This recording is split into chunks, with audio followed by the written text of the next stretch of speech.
Hello story enthusiasts. Welcome to Watch Harry. Today we venture into Constantine scanned Harry's soul at age 5 and found Dumbledore had implanted 6 obedience curses. Your support means everything. Like and subscribe. Enjoy. Chapter 1, The Smoke and the Scar. The thing about Privet Drive was that it was aggressively, almost offensively normal. John Constantine had been to hell. Literal hell. The version with brimstone and bad lighting and things that had no business existing in any rational cosmology. He'd sat across from demons who wore human faces well enough to fool everyone except him, and he'd played cards with an archangel once, which was exactly as tedious as it sounded. He'd walked through plague cities and cursed ruins and a particularly unpleasant suburb of Manchester that had briefly become a nexus point for interdimensional trauma, and none of it had prepared him for the specific, soul-crushing wrongness of a street where every lawn was exactly the same length. He lit a cigarette and stood at the corner of Privet Drive, Little Whinging, Surrey, and looked at it. The favor he owed was to a woman named Allegra Finn, a hedge witch who ran an apothecary out of a basement in Camden and who had, on one memorable occasion, talked a minor Celtic war deity out of destroying the Northern Line. Constantine had done something considerably more dangerous for her 3 years ago and she'd been calling the debt in pieces ever since, a package delivered here, a ward checked there. The kind of incremental repayment that was really just a way of keeping him available. This one was simple, she'd said. Check on a child. Make sure the wards are holding. Don't talk to the family. He hadn't asked whose child or whose wards, because asking questions on these kinds of errands had a way of generating obligations, and he had enough of those. The house was number 4. He could see it from the corner, identical to its neighbors, neat curtains, a car in the drive that had been recently waxed. A hanging basket by the front door with flowers that were perhaps a little too symmetrical to be natural. Someone in this house cared very much about appearances.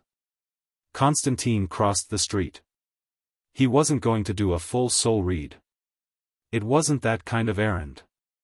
He'd check the wards from outside, he could feel them already, the usual Dumbledore-era ministry signatures, blood-based, fairly old, competent work, make sure nothing had frayed, and leave before anyone twitched a curtain. The problem was that as he walked along the pavement toward number 4, something underneath the ward snagged at him. It wasn't a sound. It was more like a vibration.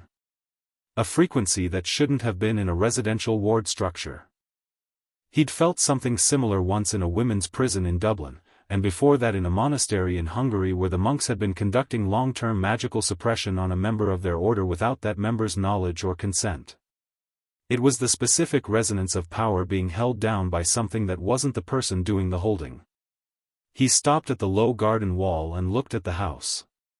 Right, he said, to nobody in particular. He didn't go to the door. He went to the side of the house instead, where a narrow gate led to a back garden, and he stood in the shadow of the fence and let his sight open up properly. The sight was the thing about Constantine that most other magicians found deeply uncomfortable. It wasn't elegant. It wasn't learned through any particular school or tradition. It was just there, had always been there, from the first day he'd understood that the world was not what it showed you. When he opened it fully, the world went layered, like a painting seen under ultraviolet light. Surfaces peeled back. Structures became visible. The wards lit up in shades of amber and dull red, Dumbledore's work unmistakable. There was a particular architectural fingerprint to very old, very powerful wizardry, and the Hogwarts headmaster's was like a cathedral, all soaring intentional arches. Designed to keep things out. Solid, well-maintained, still drawing power from the family connection. And underneath them. Constantine went very still. Underneath them, stitched into the magical core of whatever small person was asleep in that house, were 6 distinct structures that had no business being inside a child. He counted them twice, because his first count seemed wrong. 6. Laid down in sequence, each one anchored at a different depth of the soul, like roots going down into soil that had been prepared for exactly this planting. They were old, 5 years old, he estimated, which meant they'd been placed almost from the moment the child had arrived here. The deepest one was the oldest, the first, and it was also the most elegant, which made his jaw tighten. You could tell a great deal about a craftsman from their first mark. This one had been placed with extraordinary care. With patience. With precision that spoke of someone who had done this before, or who had spent considerable time designing it. Obedient structures. That was the closest English word for what they were, though the wizarding world didn't have any official terminology for them because the wizarding world, in Constantine's considered opinion, was operating with a collective blind spot the size of a cathedral. He'd seen similar work in the context of bound servitude, in very old texts, in the histories of practices that were now, officially, anyway, considered dark. The theory was straightforward enough. You took a magical core while it was still developing, still pliable, and you introduced structures that would shape it. Not destroy it. Not diminish it, exactly. You shaped it toward particular behaviors, particular inclinations. Obedience. Deference. A tendency to look for guidance from external sources rather than trusting one's own judgment. A subtle but persistent sense that others knew better. You made a weapon that pointed itself in the right direction. Constantine's cigarette had burned down to nothing without him noticing. He dropped it, ground it under his heel, and stood there in the narrow side passage of a Surrey garden while the evening turned purple around him and the streetlights blinked on. He thought about Allegra's job, which was, check the wards, make sure nothing had frayed. The wards were fine. He thought about not asking questions, about not accumulating obligations, about the very long list of things he had going on that were more immediately pressing than this particular injustice in this particular house on this particular street. He thought about the Dublin prison. He thought about the monastery in Hungary. He said several things, quietly, in multiple languages, none of them polite. Then he went to the back door. The lock was nothing. The alarm ward on the back door took about 40 seconds. The sleeping spell he put on the downstairs rooms took slightly longer because there were 3 people down there, a very large man on a sofa, a narrow woman in an armchair, and a boy who had apparently fallen asleep in front of the television, and he needed to be precise. He didn't want them to sleep unusually long or unusually deep. Just long enough. He went up the stairs. The house was the kind of clean that spoke of compulsion rather than comfort. Everything had a place, and anything in a place had been put there with intention. But there was a flatness to it. It was a showroom, not a home. Constantine had spent enough time in enough houses to know the difference. He found the right room by feel before he reached the door. The vibration was stronger up here, pulling at the edges of his sight the way a bruise pulls when you press it. He opened the door. It was a small room. A single bed, a thin blanket, a child's drawings tacked to the wall with the kind of careful arrangement that suggested the child was trying very hard to make a space feel like theirs. A toy soldier on the windowsill. A stack of books, too old for the child's age, borrowed probably, school library stamps on the spines. In the bed was a boy of about 5, small for his age, dark-haired. He was sleeping with the focused intensity of someone who had learned that sleep was the best available escape. One hand was curled against his cheek. The other was clenched in a fist around the edge of the blanket. On his forehead, even in the low light, even under the sight's overlay of magical structures, Constantine could see the scar. Lightning bolt. Right there, plain as anything. Potter, Constantine said, very quietly. He'd known, of course, the moment he'd felt the Dumbledore architecture in the wards. Allegra's errand suddenly made a great deal more sense. Someone had sent her to check the wards because someone wanted to know that the wards were intact, which was different from caring whether the child inside them was intact. He pulled the chair from the small desk, child's homework on it, the letters careful and slightly too neat, a child who'd been taught to try hard and keep a low profile, and he sat down next to the bed and he looked at the 6 structures embedded in Harry Potter's magical core, and he thought about what to do. The structures were masterwork. He could see that clearly now, this close. Whoever had designed them hadn't rushed it. Each one was anchored to a specific aspect of Harry's developing magical signature, one to his instinct toward self-determination, one to his baseline trust calibration, one to his threshold for questioning authority, one to his risk assessment, one to something subtler that Constantine took a long moment to identify before he recognized it as creative independent thought. The sixth one, the deepest, was the most disturbing. It sat at the absolute root of the boy's core, wrapped around something that felt like the will to fight. The drive to refuse. The part of a person that said no, on a level below language. That one had been placed first. Constantine was aware of a sensation in his chest that he would have described, if pressed, as professional offense.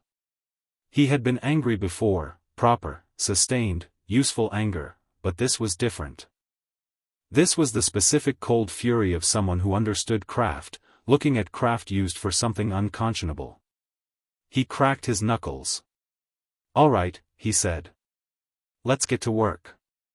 Curse removal was not, in the common understanding, Constantine's specialization. But common understanding of Constantine's specialization was wrong. What he did, what he had always done, was work at the place where different magical traditions intersected, and at that intersection, he had developed a repertoire that no single tradition would have approved of and no single tradition could have replicated. He'd learned the structural theory of embedded enchantments from a Tibetan monk who also, incongruously, knew a great deal about Babylonian curse architecture. He'd learned the delicate business of unpicking soul-level workings from a woman in New Orleans who had been doing it quietly for 40 years and who had asked, in return, that he never tell anyone her name. He would start with the sixth. The deepest one. The one that sat on the boy's will. It would hurt, probably, if Harry woke up during it. Constantine intended to make sure he didn't. He placed a careful hand about an inch above Harry's forehead, not touching the scar, but close, and let his awareness go down through the layers. The soul, in Constantine's experience, was not a metaphor. It was a structure, a real one, with weight and texture and something you might call temperature if you were feeling generous with language. Harry Potter's soul was, extraordinary, was the word that came to him. It was a cathedral, which was ironic given the architecture currently suppressing it. Even at 5 years old, even under 6 layers of intentional limitation, it was enormous. It burned like a furnace.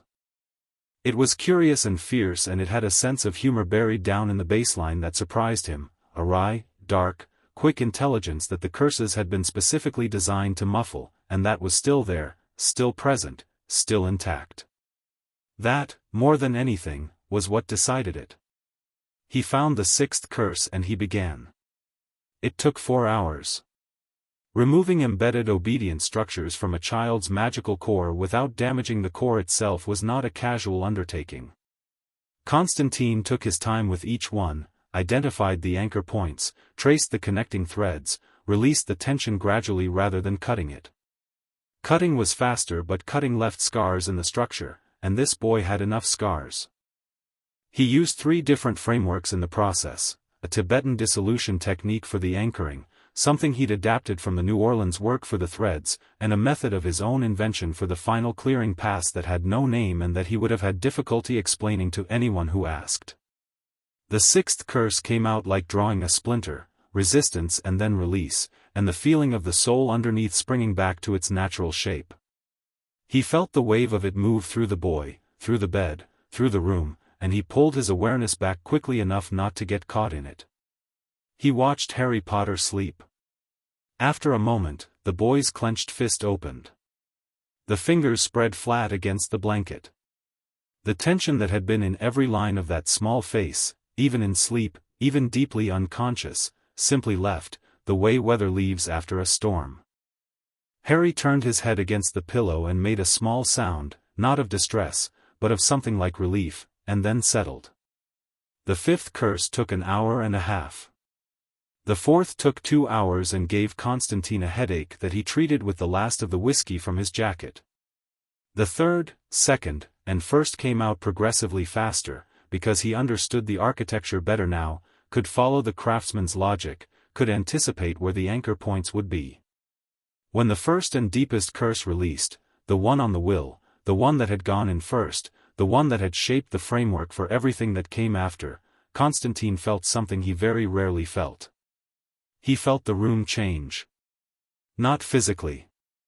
The room was still the same, child's drawings, toy soldier, thin blanket. But the presence in it was different. The quality of the soul occupying it was different.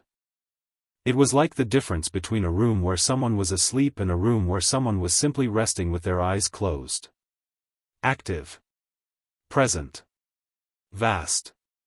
Constantine sat back in the chair and rubbed his face and looked at the eastern window, where the light was beginning to consider becoming morning. He thought about Allegra's errand. He thought about Dumbledore, who built cathedrals and called them homes for other people's children. He thought about 6 structures on a boy's soul, each one placed with care and time and expertise, each one saying in the language of magic what no decent person should ever say to a child: not yet yourself. Not yet. Not until I decide it's time, and I may never decide it's time. He lit a cigarette and sat there until the sun came up. Harry Potter woke at 7:30, which was earlier than usual but which felt, for reasons he couldn't have articulated at age 5, necessary. His eyes opened and the first thing he was aware of was that the ceiling looked different. It was the same ceiling. He knew it was the same ceiling. The same water stain in the corner, the same crack that went diagonally toward the window. But it looked different. He looked at it for a long time. He felt larger than he was. That was the closest he could come to it. Like he'd been folded up very small and someone had unfolded him while he slept, and now there was more of him than there'd been the night before. He also felt, with a sudden and complete certainty, that there was a man sitting in his chair. He turned his head. The man was angular, with a face that looked like it had been lived in hard, lines at the corners of his eyes, a jaw that hadn't seen a razor recently, hair that had given up on any particular arrangement. He was wearing a coat that had no business being worn indoors in July, and he was smoking, which nobody was allowed to do in this house, and he was looking at Harry with an expression that was complex in a way Harry didn't have words for yet. Harry looked at him. The man looked at Harry. "All right," the man said. Harry considered this. "Did you do something?" he said. The man's expression shifted into something that might have been surprise, quickly covered. "What makes you ask that?" "Because I feel different." Harry sat up. He was still in his pajamas, the ones that had been Dudley's first and were 2 sizes too big. He pushed his glasses onto his face, he'd fallen asleep with them on again, and studied the man. "And you were here all night. There's ash on the floor."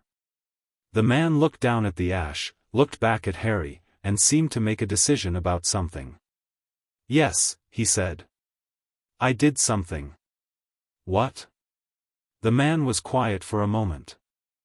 Not the kind of quiet that meant he was deciding whether to lie. Harry had extensive experience with that kind of quiet from the Dursleys, and it had a particular quality, a slight tension in the face.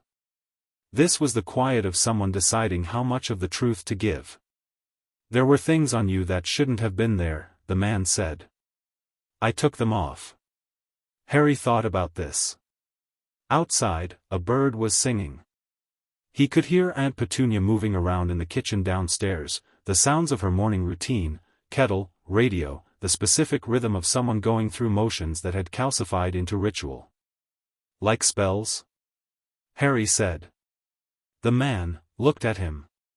Really looked, the way most adults didn't, the way most adults looked past children rather than at them, and Harry felt the looking like something that needed adjusting to. "Yeah," the man said. "Like spells." "Who put them on me?" Another quiet. Longer this time. The man turned his cigarette in his fingers, looked at the ember end, looked back at Harry. "That," he said, "is a longer conversation." "I've got time," Harry said. "Dudley won't be up for another hour." Something in the man's face shifted, and Harry identified it, after a moment, as the thing adults' faces did when they were trying not to show that they found something funny. It happened occasionally, with teachers sometimes, the ones who actually liked children rather than just tolerating them professionally. "My name's Constantine," the man said. "John Constantine." "I'm Harry," Harry said, and then added, because it seemed relevant, "Potter." "I know. Did someone send you here?" "Yeah." "Why?" "To check the wards. The protective magic around the house." Constantine paused. "Finding you was a bonus." Harry turned this over. He had always known, in the way that children knew things they couldn't prove and weren't supposed to know, that there was something different about him. The things that happened, the teacher's hair, the sweater that had shrunk, the incident on the school roof which he'd been told never to mention, were the most obvious evidence, but they weren't the only evidence. There was also the sense, persistent and formless, that the world was larger than it appeared, that there was a version of his own life that he was somehow missing access to. That sense was very loud this morning. "The spells," he said. "Were they making me smaller?" Constantine was quiet for a moment. The morning light was full in the room now, and it made him look older and also, somehow, more solid. Like he was very definitely present. "Yeah," he said. "That's a good way to put it." "Who did it?" This time the quiet had a texture to it. Constantine looked at him steadily and Harry had the impression of someone balancing something, testing the weight of a decision. "Someone who thought it was for your own good," Constantine said. "Which is the most dangerous kind of person there is." Harry nodded. This made a kind of sense to him, in the way that the best explanations did, not because it was simple, but because it had the shape of something true. He'd met people who did things for your own good. They were in his house, in fact. They'd explained, more than once, that everything was for his own good, and Harry had noticed that the things done for his own good tended to be less good for him than for them. "Will they put them back?" he said. Constantine looked at him for a long moment. "They can try," he said, and something in the flatness of his voice made Harry think that trying would not go well for whoever attempted it. "Are you magic?" Harry said. "In a manner of speaking. Like the people who, like where I'm from?" Constantine raised an eyebrow. "What do you know about where you're from?" "Not much." "Some." Harry pushed his glasses up.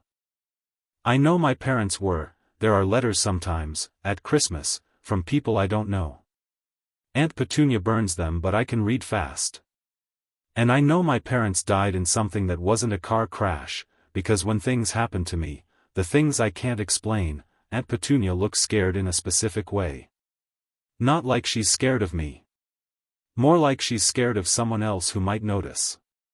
Constantine studied him for a long moment. Then he said, "You've been working all that out by yourself." "There's not much else to do," Harry said. The man was quiet again, but this time it was a different kind of quiet, the kind that meant something was being recalibrated. Harry had gotten good at reading quiet. "You had to, in this house. Your parents were wizards," Constantine said. "You're a wizard. There's a whole world of that sort of thing you don't know about yet, and you'll be let into it properly when you're 11. Until then you're supposed to sit here and be what they need you to be." "What do they need me to be?" Constantine took a long drag of his cigarette. "A martyr," he said. "Eventually." Harry thought about this. He was 5 years old and he didn't know the word martyr but he understood the shape of it from context, and he thought about it with the careful, steady intelligence that the sixth curse had spent 5 years trying to suppress and that now moved through his mind like sunlight moves through water, fast, reaching everywhere at once, finding all the angles. "I don't think I want to be that," Harry said.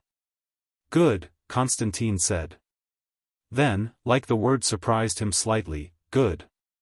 He stayed 3 more days. He told himself it was to monitor the boy's magical core, to make sure the removal had been clean, to check for any rebound effects. All of that was true and none of it was the real reason. The real reason was that Harry Potter, age 5, was the most comprehensively interesting child Constantine had encountered in 35 years of encountering people, and it would have felt like leaving a book half-read to walk out of that house after one morning. The boy missed nothing. He processed information with a speed that even without the curses suppressing it had clearly always been there, an inherent trait rather than a cultivated one. He asked questions that were not the questions a 5-year-old should have been asking, not because he'd been accelerated artificially, but because the natural shape of his mind ran deep and fast. He wanted to know not just what but why. Not just why but to whose benefit. He had, already at 5, a fully operational instinct for following chains of motivation backward to their source. Constantine answered his questions honestly, which he wouldn't have done for most adults, because the boy had a way of looking at you when you hedged that made hedging feel like a waste of both your time. He explained the magical world in broad strokes, the wizarding community, Hogwarts, the war that had ended with the death of Harry's parents, the significance of the scar and what it meant that he'd survived. He watched Harry take it in. He watched the boy's face process grief and anger and curiosity in rapid sequence, watched him sit with the grief for exactly as long as he needed to before filing it somewhere functional and moving to the next question. On the second day, Harry had asked, "The person who put the spells on me. The person who thought it was for my own good. He's important, isn't he? In the wizard world." "Very," Constantine said. "Do people trust him?" "Completely. He's the most trusted person in the whole setup." Harry was quiet for a moment. They were in the back garden. Aunt Petunia had stopped questioning Constantine's presence with a thoroughness that suggested she'd been told something, which was itself interesting, and Harry was sitting on the grass with a dandelion he'd been examining with great focus. "But he did that to me," Harry said. "Yeah. So when people trust him completely and he's very important, that means if I tell people what he did, they won't believe me." Constantine looked at the boy. At the clean, simple logic of it, arrived at in seconds. "That's the size of it," he said. Harry pulled a petal from the dandelion. "So what do we do?" And there it was, we said without drama, without calculation, just the natural conclusion of a mind that had assessed the situation and drawn the only reasonable inference. Constantine was involved. Constantine had made himself involved by removing the curses. In Harry's worldview, that meant something. Constantine was not, in general, good at people. He was aware of this. He had a talent for seeing what people were and a corresponding difficulty in being kind about it. He burned through relationships with the efficient thoroughness of a man who had been told by something ancient and unkind that everyone around him would suffer for knowing him, and who had responded to this information by deciding that keeping people at arm's length was a kindness, not a failure. The boys we arrived in his chest like a hook. "I have to figure some things out first," Constantine said. "About who specifically put them there. I have my suspicions, but suspicions aren't evidence and I need evidence before I move." Harry nodded. "How will you know when you have enough?" "I'll know." "Will you come back?" Constantine looked at him. The boy looked back, steadily, without the anxious need that usually lived in children's questions about adults returning. "Not please say yes." "Not I'll be good, I promise." Just the question, held out flat, like an exchange between people who understood that some things were uncertain. "Yeah," Constantine said. "I'll come back." He meant it when he said it. He left on the morning of the third day, before the Dursleys were up. He stood at the corner of Privet Drive with his hands in his coat pockets and a cigarette that he didn't light, and he thought about what he'd found embedded in the soul of a 5-year-old child in a Surrey house and what it meant and where it went. He thought about Albus Dumbledore. He'd suspected it during the removal, recognized the craft, the fingerprint. But suspicion wasn't enough for what he was contemplating, which was, well, it was not a comfortable thing to contemplate. The man was not some minor hedge wizard. He was Dumbledore. Chief Warlock. Supreme Mugwump. Defeater of Grindelwald. The figure who sat at the center of the wizarding world's entire moral architecture like a keystone. Pull him out and the arch collapsed. Constantine had collapsed arches before. He had contacts in the wizarding world, not many, not friendly, but existing. He had Allegra, who had sent him there, who knew something and had perhaps known more than she'd said. He had other debts and markers in other places, which he intended to call in with considerable thoroughness. And he had what he'd found in that house, which was not something anyone could replicate or deny, because it was written in the structure of a soul and Constantine could read it clearly and testify to it with a specificity that would make any competent examiner's blood run cold. He had a great deal of work to do. He also had, on the inner pocket of his coat where he'd put it on instinct while leaving, a drawing that Harry had done the previous day, a small figure in an oversized coat standing next to a smaller figure, both of them stick-armed and outlined in crayon, with the words "The Man and Me" written underneath in careful, slightly smudged letters. He would have rather denied it, but there it was. He put the cigarette in his mouth and lit it and started walking, and behind him, in the window of the smallest bedroom of number 4 Privet Drive, a small hand pressed against the glass for a moment before pulling back. The morning was clear and already warm, the kind of summer morning that Surrey did aggressively well. Somewhere on the street, a dog barked once and went quiet. Constantine walked until the street was out of sight. There were 6 curses. He'd removed them. But they had a source, and sources had names, and names had consequences when the right person knew them. He flicked ash from his cigarette. He was going to need more whiskey. And possibly a better plan than he currently had, though in his experience, better plans had a way of finding him at the last possible moment, which was inconvenient but had so far maintained an acceptable success rate. Behind him, in the house at the end of the street, Harry Potter sat at the kitchen table while his aunt made breakfast and felt the full, unobstructed reach of his own mind for the first time in his conscious memory, the way you feel a limb after a cast comes off, the shock of space and movement, and he thought about everything Constantine had told him, and he thought about his parents, and he thought about Albus Dumbledore, and he thought about the word martyr and the shape it had. And he thought, no. Very quietly. Very clearly. No. Chapter 2, The Architecture of Ownership. The Ministry of Magic's Department of Magical Records kept everything. That was the official position, anyway, every spell cast in Britain by an underage witch or wizard, logged by the trace, time-stamped and filed. Every accidental magic incident, every deliberate casting, every surge of uncontrolled power. It was an enormous, comprehensive system, and it was, like most enormous comprehensive systems, almost entirely focused on the wrong things. It tracked what was cast. It did not track what was done to the caster. This was the gap Constantine intended to walk through. He spent the first week after leaving Privet Drive in a flat in Whitechapel that smelled of old paper and someone else's cooking, with a stack of notebooks, 3 bottles of whiskey of varying quality, and a mental map of the wizarding world's institutional structure that he was building from scratch based on everything Allegra would tell him, everything he could find in the Greymarket magical archives he had access to, and everything he could deduce from the curse architecture itself.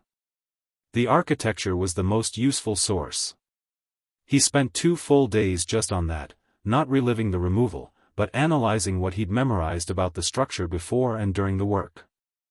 He had an eidetic memory for magical signatures the way some people had it for music, could replay the feeling of each curse in precise detail, examine it from different angles, look for the evidence it carried of its maker. The first curse, the one on the will, the deepest, the foundation, had been placed approximately 31 months after Harry's birth. Constantine worked the timing backward from the estimated soil depth of the anchor and got a window of 3 months. Harry had arrived at Privet Drive in November 1981. 3 months after his birth meant February 1982. He'd been approximately 15 months old. Someone had reached into a 15-month-old child's soul and placed the foundational stone of a control structure. Constantine sat with that for a while. The subsequent curses had gone in at irregular intervals, not one a year, nothing that systematic. More like, opportunistic. As each layer of Harry's magical development had reached a stage where it was accessible for modification, the craftsmen had moved. They'd been watching the development curve, waiting for the right windows. This implied either ongoing physical access to the boy, or the use of a monitoring instrument capable of tracking Harry's magical development remotely with sufficient precision to identify those windows. Constantine knew of exactly one such instrument, a type of device called an etheric compass, which could be attuned to a specific magical signature and would track its development in extraordinary detail. They were difficult to make, expensive to commission, and almost entirely the province of a handful of makers worldwide, most of them working in the traditional wizarding world. He also knew, because Allegra had told him and Allegra was meticulous about details that other people missed, that Albus Dumbledore kept a collection of such instruments in his office at Hogwarts. He wrote that down and drew a box around it. The craft itself was the most damning evidence. Each curse had been built on a theoretical framework that Constantine recognized, not from personal practice, but from a very specific text. He'd read it once, 15 years ago, in a private collection belonging to an Armenian collector who dealt in restricted magical theory. The text had been written in the 17th century by a wizard named Corvinus Gaunt, who had been working on what he called voluntary magical harmonization, which was a term that translated, stripped of its euphemism, to the theoretical architecture of consent-free soul modification. The text was not widely available. It was not, as far as Constantine knew, in any public collection. There were perhaps 8 known copies in existence. He needed to find out if Dumbledore had one. Allegra Finn had a face like someone who had been told an uncomfortable truth so many times that she had simply made peace with the general concept of discomfort. She was 40-something, Irish, and she wore her graying hair in a plait down her back and her reading glasses on a chain around her neck, and she made her own tea from ingredients she grew in a window box that was considerably more sophisticated than it looked. She opened her shop door at 9 in the morning to find Constantine on her step, and she looked at him for a long moment with the expression of someone who had been expecting this visit and was not particularly happy about being right. "Come in then," she said. He came in. The shop was narrow and smelled of things that grew and things that burned and something else underneath both that was harder to name. He sat on the stool she kept for customers at the counter, and she went to the back and came back with 2 mugs of tea that she'd somehow made in about 30 seconds. "You found the boy," she said. "What else did you think I'd find? I thought you'd check the wards and leave, like I asked." "The wards were fine." He wrapped his hands around the mug. "The boy was not." Allegra's face did something complicated. She looked down at her tea. "Constantine, who told you to send me there?" "Quiet. Allegra. It's complicated. Everything's complicated." "That's not an answer." She set down her mug and looked at him directly, and he could see the calculation happening, not deceptive calculation, but the calculation of someone deciding which version of a truth was safe to share. He waited. He was very good at waiting, particularly when waiting involved tea. "A contact," she said finally. "Someone inside the wizarding establishment who's uncomfortable with certain arrangements. They wanted eyes on the boy that weren't connected to the usual channels.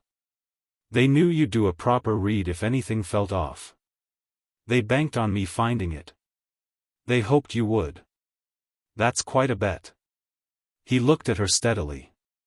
"They could have sent someone official. Could have gone through the DMLE. Why a back channel? Why me specifically?" Allegra picked up her mug again, turned it in her hands. "Because an official investigation would have to be filed. Filed things can be accessed. And certain people have access to a great deal.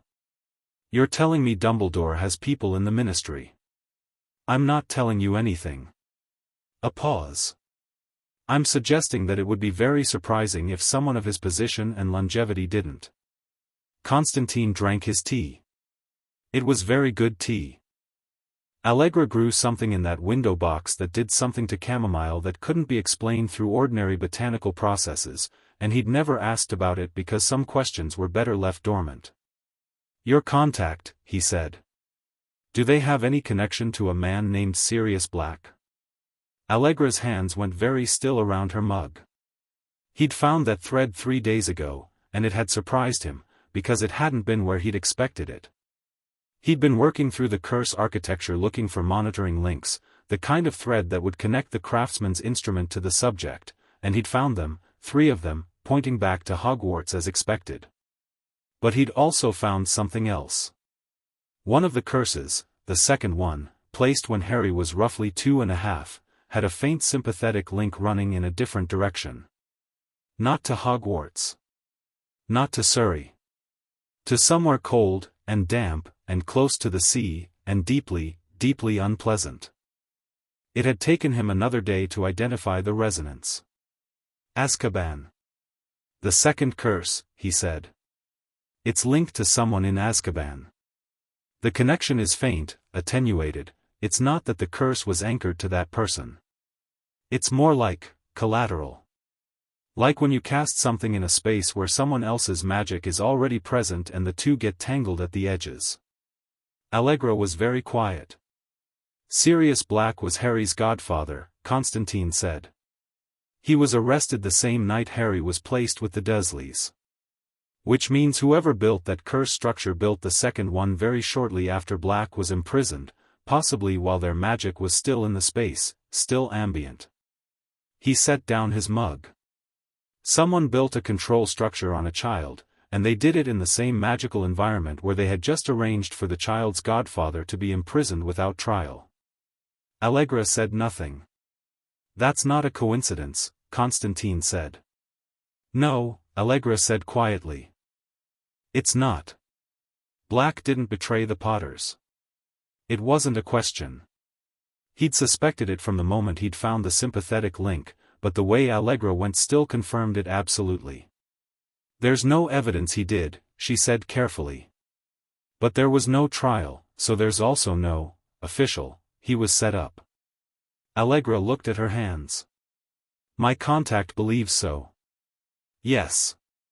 Constantine thought about a soul in Azkaban, 12 years now, 12 years with the Dementors, which was a sentence he would not have wished on anyone living and that he'd seen break people who were far more armored than a man unjustly imprisoned would be.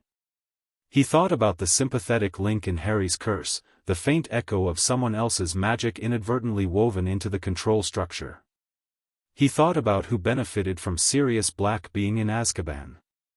Who benefited from Harry having no accessible family. Who benefited from a boy growing up in a cupboard with no knowledge and no allies and 6 obedience curses on his soul. He already knew the answer. He'd known it since the first night. But the pieces were assembling themselves now into a shape that was harder to dismiss than suspicion. I need access to private wizarding archives, he said. Specifically anything related to a theoretical text by Corvinus Gaunt. And I need to know if anyone has ever documented a known copy of that text being in the possession of. Don't say it in my shop, Allegra said. Her voice was very level. Constantine stopped. The wards are good, she said, but I'd rather not test them with that name attached to a theory of that nature. She looked at him steadily. There's a man in Edinburgh. Mundungus Fletcher. No, not him, he's useless. There's a woman. Bathsheba Babbling. She teaches at Hogwarts but she's not an insider, if you understand me. She's spent her career in the study of ancient runes and she's been quietly cataloging restricted magical texts for 30 years. If anyone knows about Gaunt, it's her, and she does not share that information with the administration. Can you get me a meeting? Allegra looked at him with the expression of someone doing a rapid calculation of obligations and risks. The debt was for checking the wards, she said. Consider this the extended warranty. She looked at him for a long moment, and then she picked up his empty mug and his empty mug only, which was her way of indicating that the conversation was over but not adversarially so. I'll make a contact, she said.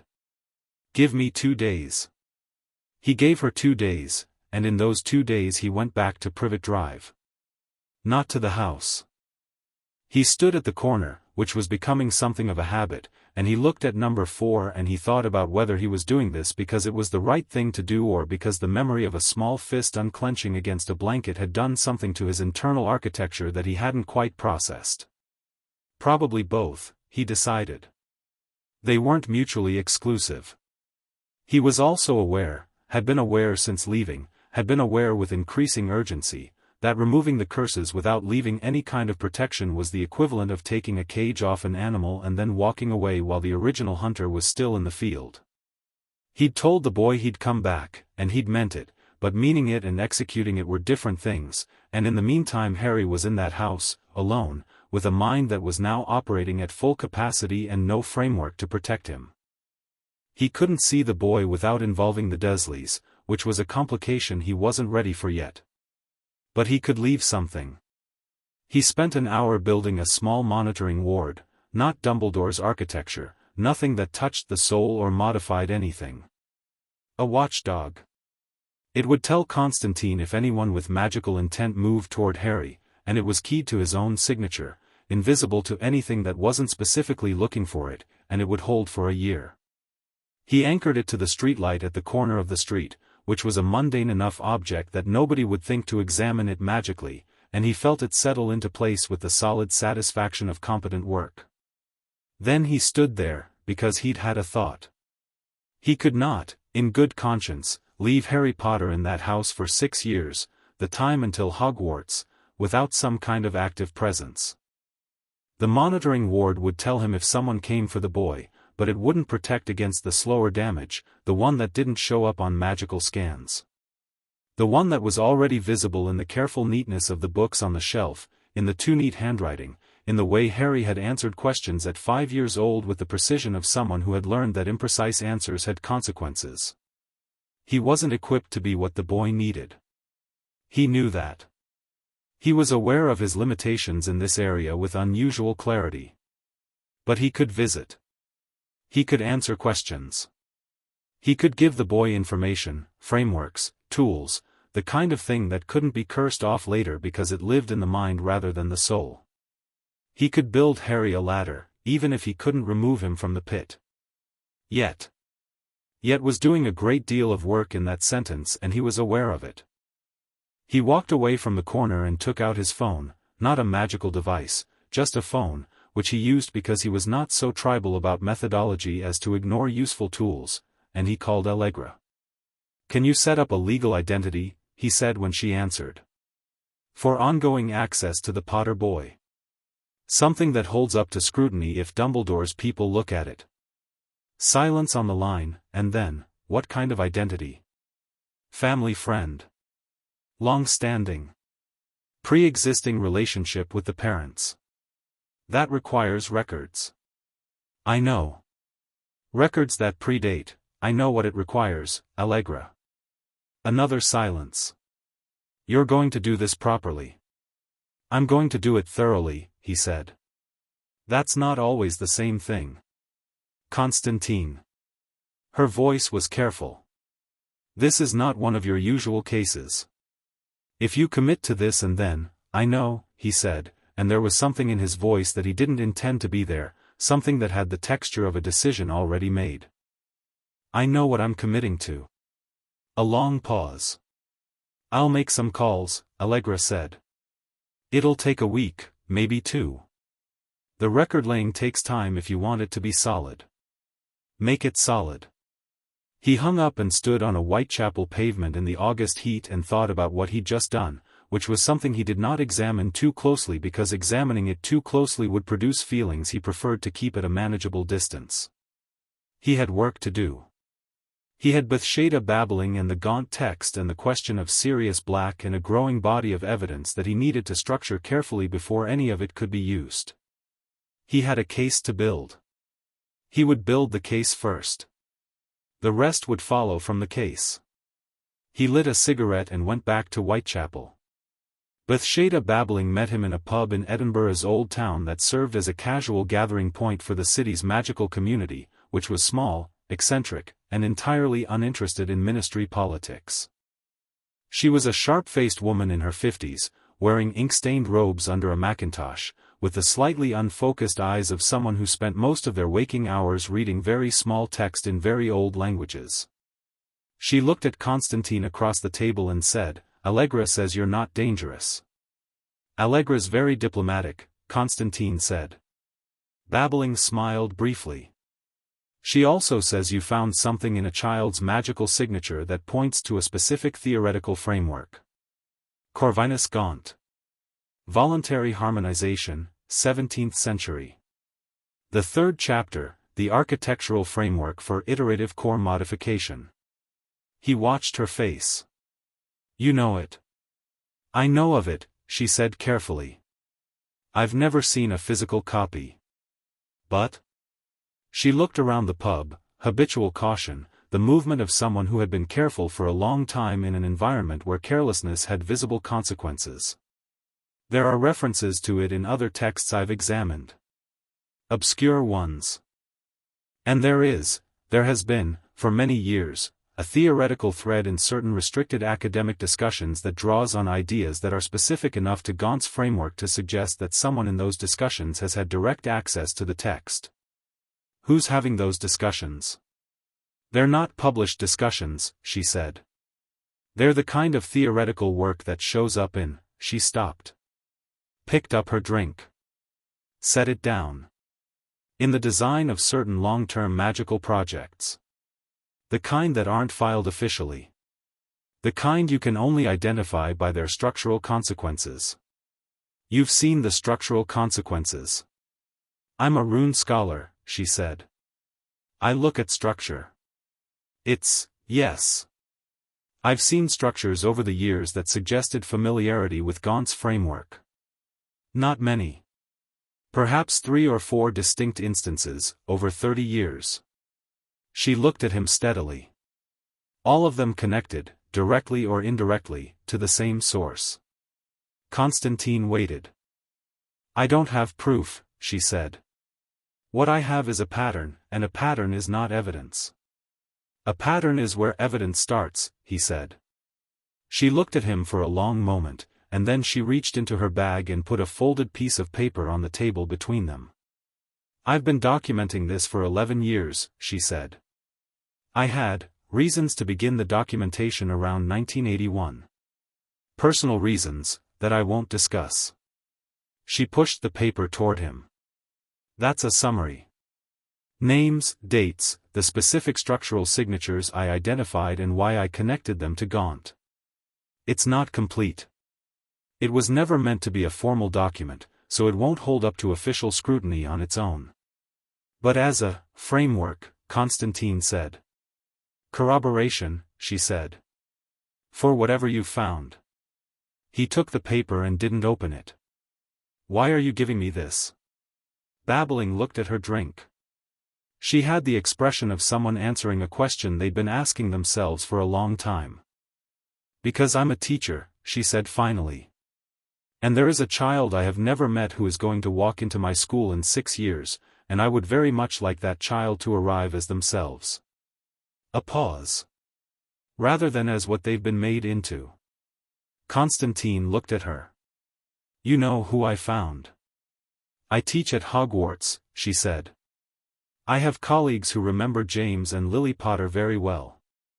And I have eyes, Mr. Constantine. And a brain." She picked up her drink. "What are you going to do with it?" He thought about the case he was building. He thought about Sirius Black. He thought about Allegra's contact and the unofficial channels and the fact that Dumbledore had people in the ministry, which meant official channels were compromised before they started. "I'm going to build something that can't be dismissed," he said. "Something with multiple independent sources and a chain of magical evidence that a competent examiner can verify independently. Something that requires a response rather than permitting one to be buried. That takes time." "Yes. The boy is in that house." "The boy is safer than he was a week ago," Constantine said. "And I'll be checking on him." He folded the paper into his coat. "How much do you trust your monitoring ward?" Are you monitored yourself?" "My personal wards are my own design," she said, with the first hint of professional pride. They're in a tradition that the ministry's scanning systems don't recognize. Good. I may need to contact you again. I assumed, she said dryly. She stood, pulled her mackintosh together, and looked at him one more time. The child, she said. The structures you removed. Was the damage manageable? He thought about a fist opening against a blanket. About sunlight in water. Turned out he was extraordinary enough, Constantine said, that even 5 years of suppression couldn't touch the root of it. Babbling's expression shifted into something that was not quite a smile but had the same warmth. Yes, she said. I imagine so. She nodded once, and left. He went back to Privet Drive for the third time on a Saturday morning in September, and this time he went to the door. Petunia Dursley opened it, and she looked at him with an expression that was the precise mixture of resentment and fear that he'd come to expect, and then she looked past him at the street, checking, for what, he wasn't entirely sure. Perhaps for wizards. Perhaps for whoever it was who'd told her something that had made her stop questioning his presence. He's in the garden, she said, which was as close to a welcome as she was going to manage, and she stepped aside. He went through the house and out the back door, and Harry was in the garden, lying on his stomach in the grass with a notebook, writing something in concentrated silence. He was wearing clothes that were too big, hand-me-downs from the cousin, probably, and his hair was doing something architecturally defiant, and he had a smear of grass stain on one elbow. He looked up when Constantine came out, and his face did something uncomplicated and direct, just, "You're back." Not relief, not performance. Just the acknowledgement of a thing that had been expected and had arrived. I found something, Harry said, without preamble. Constantine sat on the garden step.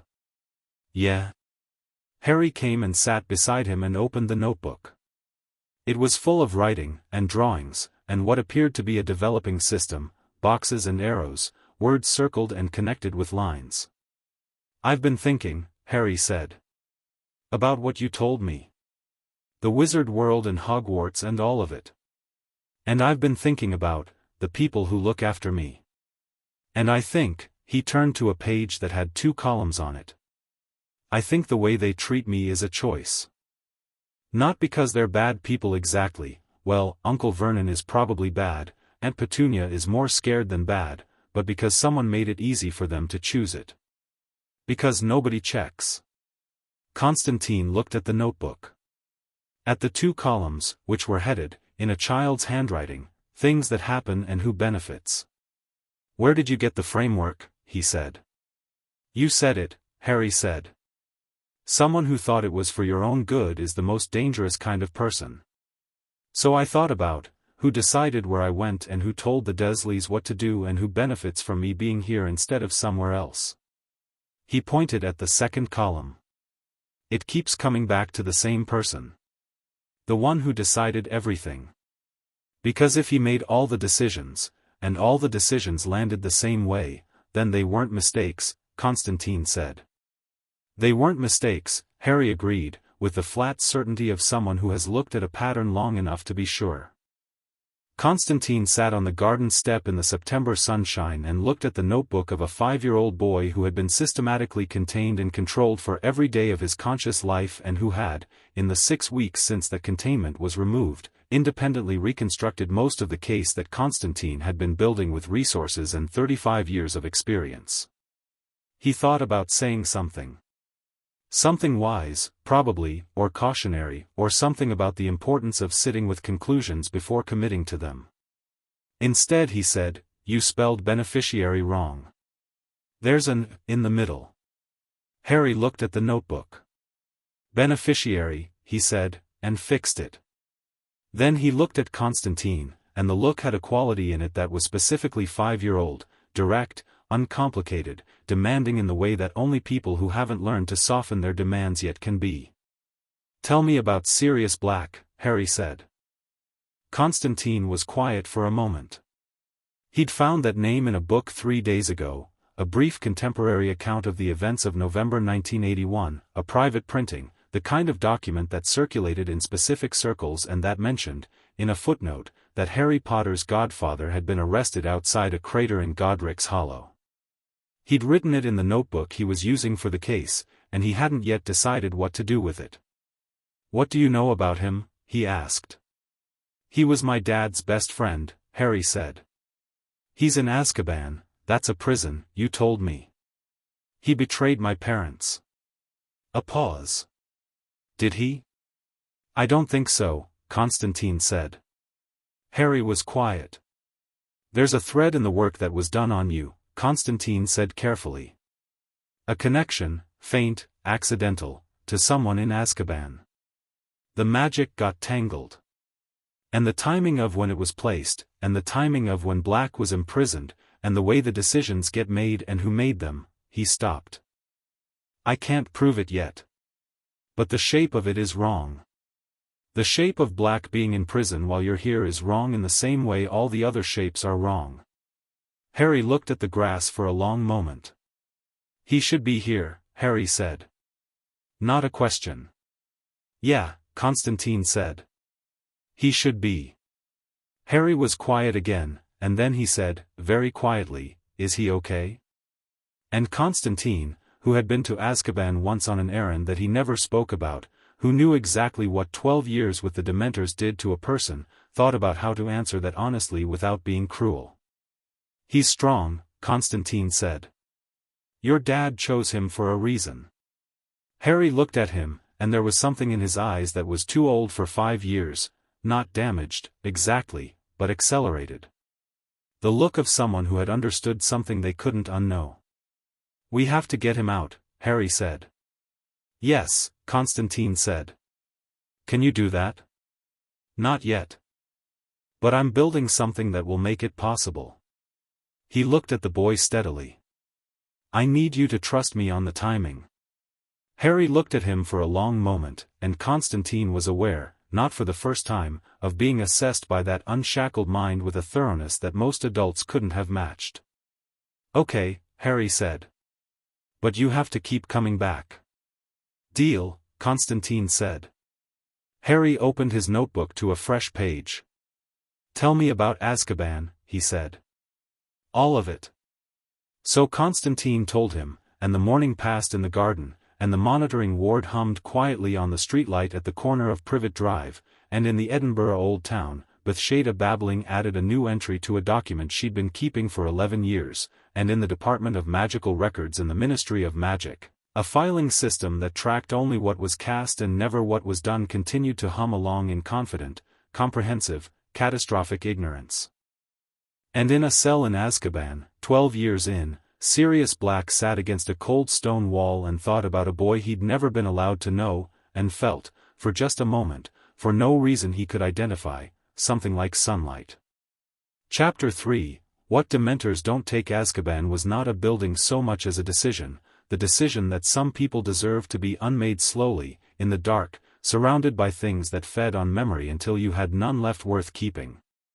Constantine had been there once before, 6 years ago, on entirely different business, a smuggled artifact, a contact who'd ended up inside, a favor that had required him to get in and out without the guards noticing, which he'd managed with a combination of a very specific repulsion ward and a particularly nasty blinding hex on the 2 Dementors stationed at the East Corridor. He'd been inside for 40 minutes.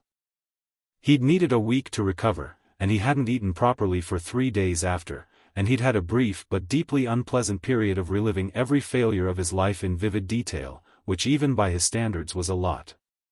He was planning to go back.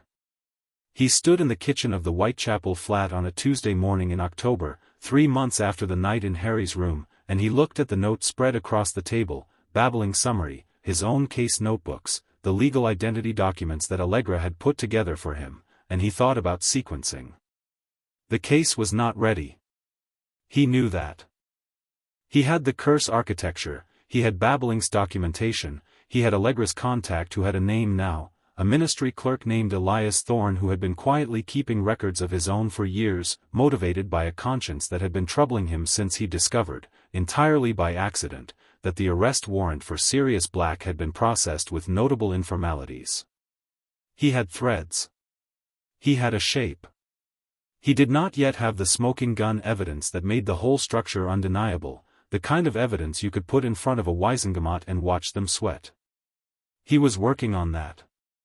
But Sirius Black had been in Azkaban for 12 years, and the sympathetic link in Harry's curse, the accidental tangle of magics, was still active, still present, now that the curse had been removed, sitting in Constantine's awareness like a loose thread on a sweater. He'd traced it twice more in the past weeks, feeling along the magical connection the way you trace a wire in a dark room. What was on the other end of it was, depleted. That was the word. The magical signature he found when he followed that thread was like an ember instead of a flame, still there, still recognizably itself, but low and guttering in a way that had nothing to do with natural diminishment and everything to do with 12 years of Dementor proximity. He needed Sirius Black alive and functional when the case broke. He needed him out before then.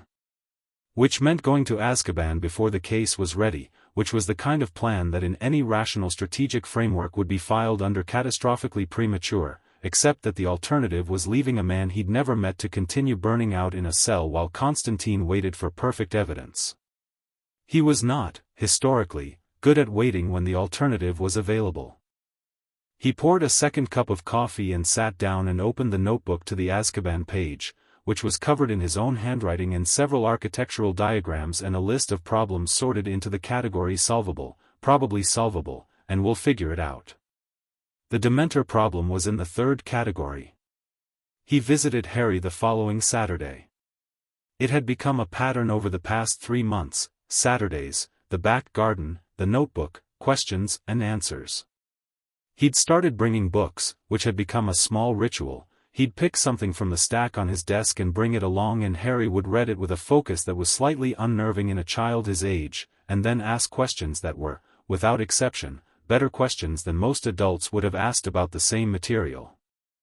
He'd brought the Principles of Magical Warding, which was a dry text written by a Hogwarts professor in the 1940s and which Harry had devoured in 2 sessions and then produced 6 pages of notes on, 3 of which contained observations that Constantine had found genuinely interesting.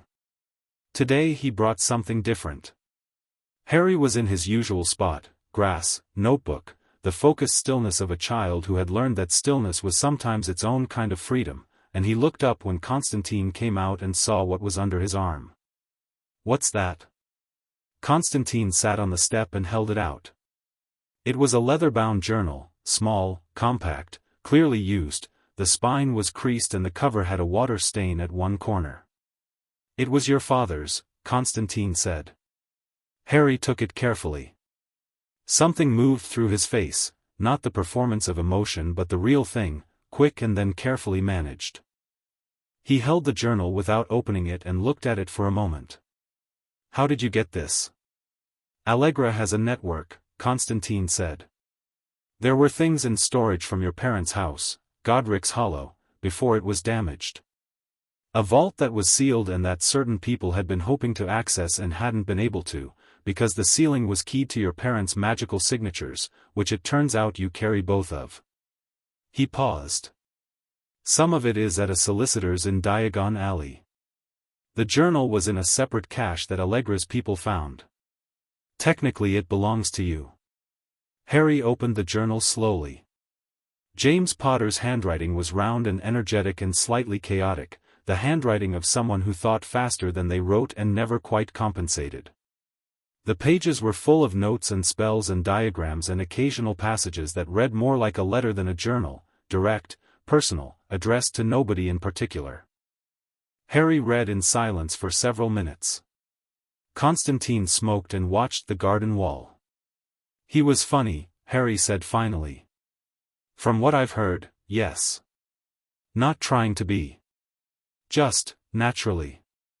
Harry was looking at a page, and his expression had the quality of recognition in it, the strange shock of seeing yourself in someone you've never met.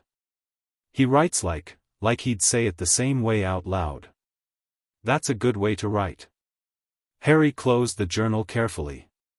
He held it for a moment, and then he put it in his pocket, which was too small for it, and left it sticking out at an awkward angle, which was fine. "You're going to Azkaban," Harry said.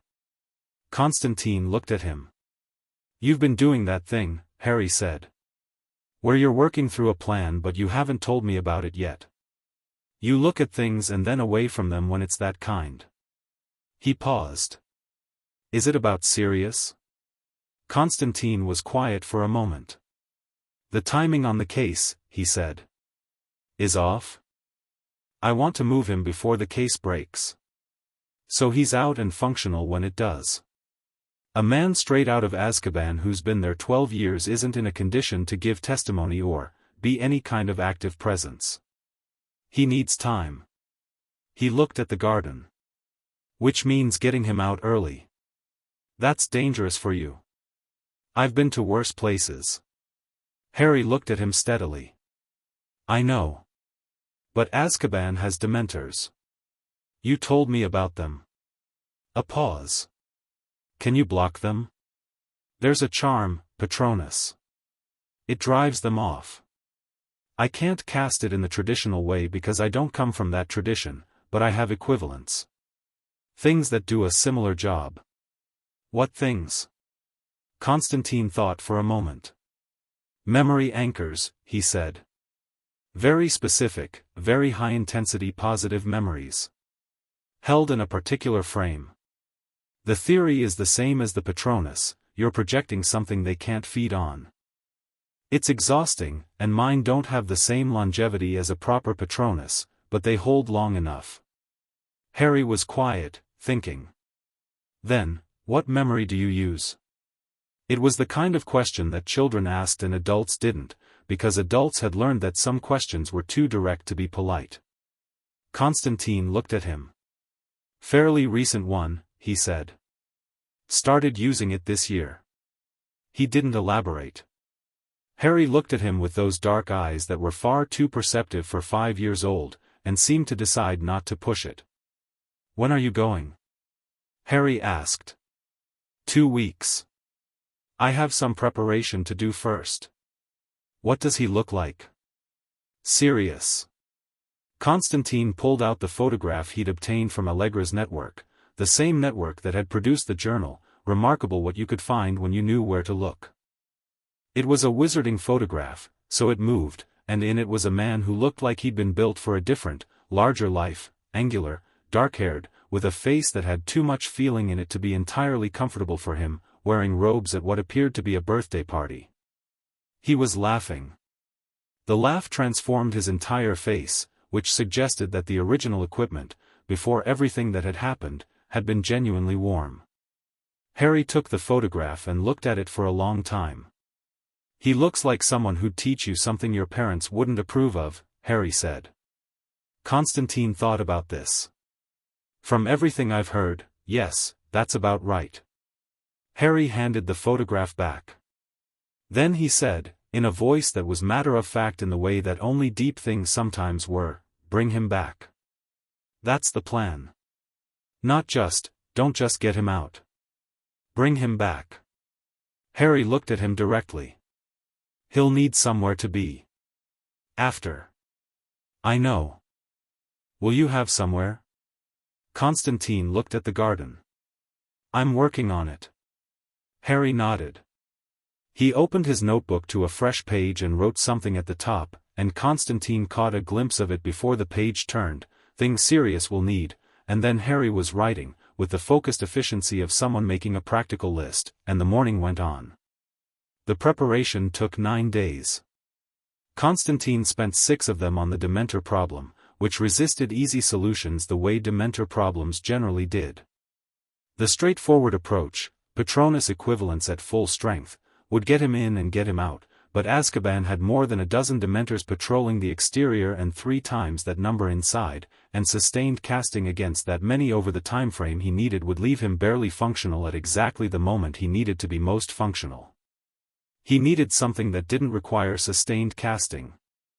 Something that created an environmental effect rather than a personal one. He found it in a text that Babbling mailed him, not the Gaunt text, something else, an 18th-century study of environment specifically hostile to Dementor activity.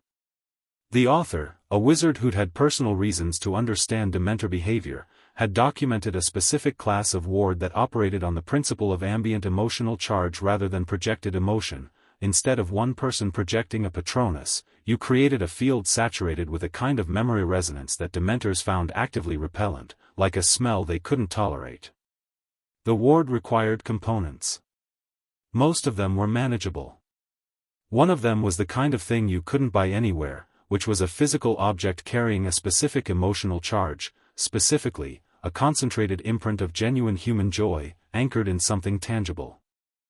He thought about this for a day, and then he went back to the Whitechapel flat and he took Harry's drawing, the one he'd found himself putting in his coat pocket on the morning he'd left Privet Drive, the crayon figure in an oversized coat next to a smaller figure, the man and me, and he sat with it for a while. He'd described the emotion he felt looking at it as inconvenient. That was the most accurate word. He used it. He anchored the emotional charge from the drawing into a small piece of iron, a coin, cold cast, the kind of thing that held intent well, and he built the ward structure around it and he tested it in the flat, projecting it outward, and the room went immediately warm in a way that had nothing to do with temperature and the specific gray flatness that had been sitting in the edges of his awareness since Whitechapel slowly lifted. Good enough. On the 7th day he found the boat. Azkaban was on an island, roughly 20 miles off the northern Scottish coast. Getting there without a ministry-sanctioned port key or official vessel required either flight, which Constantine couldn't do in the traditional sense, or a boat, which he could acquire. He found one through a contact who didn't ask questions in exchange for a favor that would be called in later, and he spent a day learning enough about small watercraft to not immediately sink himself, which was a lower bar than it ought to have been but which he cleared. On the 8th day, he apparat to the Scottish coast and did a reconnaissance pass. Azkaban from the water was exactly what you'd expect from a building designed to break people. It was tall, dark, built on rock, and it radiated misery in a way that was physically tangible from 2 miles out. The Dementors were visible in the gray afternoon light, drifting at the upper levels like smoke with direction, and even at this distance he could feel them at the edges of his awareness, the specific cold reach of things that fed on happiness, the way they made the world go slightly two-dimensional and reminded you of every moment you wished you could take back. He pressed the iron coin in his pocket and thought about a crayon drawing. The repulsion held. He went back to the mainland and spent the night in a grim guesthouse in a coastal village and went over the plan one more time, which didn't change it but at least let him feel like he'd been thorough. He went in at 3 in the morning. The water was black and the wind was significant and the boat handled like something that deeply resented being operated, but he made the crossing in 40 minutes, which was acceptable, and he came at the island from the north, which put him on the blind side of the main patrol pattern. The ward went up the moment he touched the dock, the ambient field spreading outward in a circle, thin enough to be undetectable but saturated enough with the charge he'd built into the iron coin that he felt the nearest Dementor physically recoil from the dock entrance, drifting up and away from him without any direct engagement. He had his tools in his coat. He had a list of cell numbers, obtained through Thorn in the Ministry through means that Thorn had clearly decided he didn't want to know about. He had the ward. He had the memory anchors as backup. He went in. The interior of Azkaban was the kind of dark that wasn't just the absence of light, it was the presence of something else, something that ate warmth and color and left everything in shades of gray and cold. His breath fogged immediately. The stone walls wept moisture and the sound of the sea was everywhere, omnipresent, the sound of a world that was entirely indifferent. The ward held. He felt the Dementors as pressure at the edges of the field, circling, confused. They could sense something was wrong with their environment but couldn't locate the source. He walked quickly, because the field would hold but not indefinitely, and because every minute in this place cost something. He went up 3 levels. The prisoners he passed were beyond noticing him, some sleeping, some simply sitting, the particular vacancy that 12 years of Dementor proximity produced written in their faces. He didn't look for long. He kept moving. Black cell was at the end of a corridor on the 4th level. He found it and he stopped.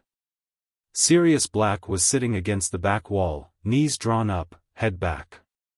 He was thin in the way that meant not enough food for too long, and his hair was long and tangled, and he was wearing the remnants of robes that had been decaying for years. His face was still. Not asleep. The specific stillness of someone who had learned that stillness was the only economy that made sense here. But the eyes were open. And when Constantine's ward field reached through the bars, something in those eyes shifted. Not much. A slight focusing. The way a nearly dead fire responds when you give it air. Black, Constantine said, quietly. Nothing. Serious black. A pause. My name's Constantine. I'm here because of Harry. The name did it. The eyes moved, actually moved, tracked to Constantine's face with something that was still, 12 years in, more present than it had any right to be. The magical signature that Constantine had been tracing for months, the ember, the guttering flame, sparked. Harry, Sirius said. His voice was what you'd expect from a throat that hadn't spoken much in 12 years, rough, careful, like someone relearning the shape of words. Harry's, he's fine, Constantine said. He's alive. He's 5 years old and he's the most alarming child I've ever met, and he specifically told me to bring you back rather than just get you out, which tells you something about him. Something moved through Sirius's face. Something enormous that he was visibly not ready for, and that he managed, just barely, by pressing the back of his head against the stone wall and closing his eyes for a moment. You know him, Sirius said. I've been looking in on him. Is he, the voice caught. Is he in that house? With Petunia? Yes. Working on that. Sirius stopped. Opened his eyes. Looked at Constantine with something that was assembling itself, slowly, out of 12 years of dispersal, into something recognizable as a person. Who are you? I told you. Constantine. That's a name, not an answer. Fair point. Constantine crouched to be more level with the man on the floor. I'm someone who found what was done to Harry and took it apart, and who has been building a case against the person who did it, and who needs you alive and functional to complete that case. Sirius stared at him. What was done to Harry? Constantine told him, briefly, in the flat efficient language of someone conveying information under time pressure. Sirius Black listened, and Constantine watched his face while he listened, and what he saw was extraordinary, a man who had been operating for 12 years on a depleted reserve of everything, who was summoning from somewhere what looked like fury, clean and cold and focused, like a blade coming out of a scabbard. 6, Sirius said, when he'd finished. 6. Yes. All off now? All off. And he's, himself?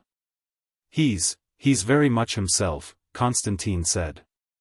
Frighteningly so, honestly.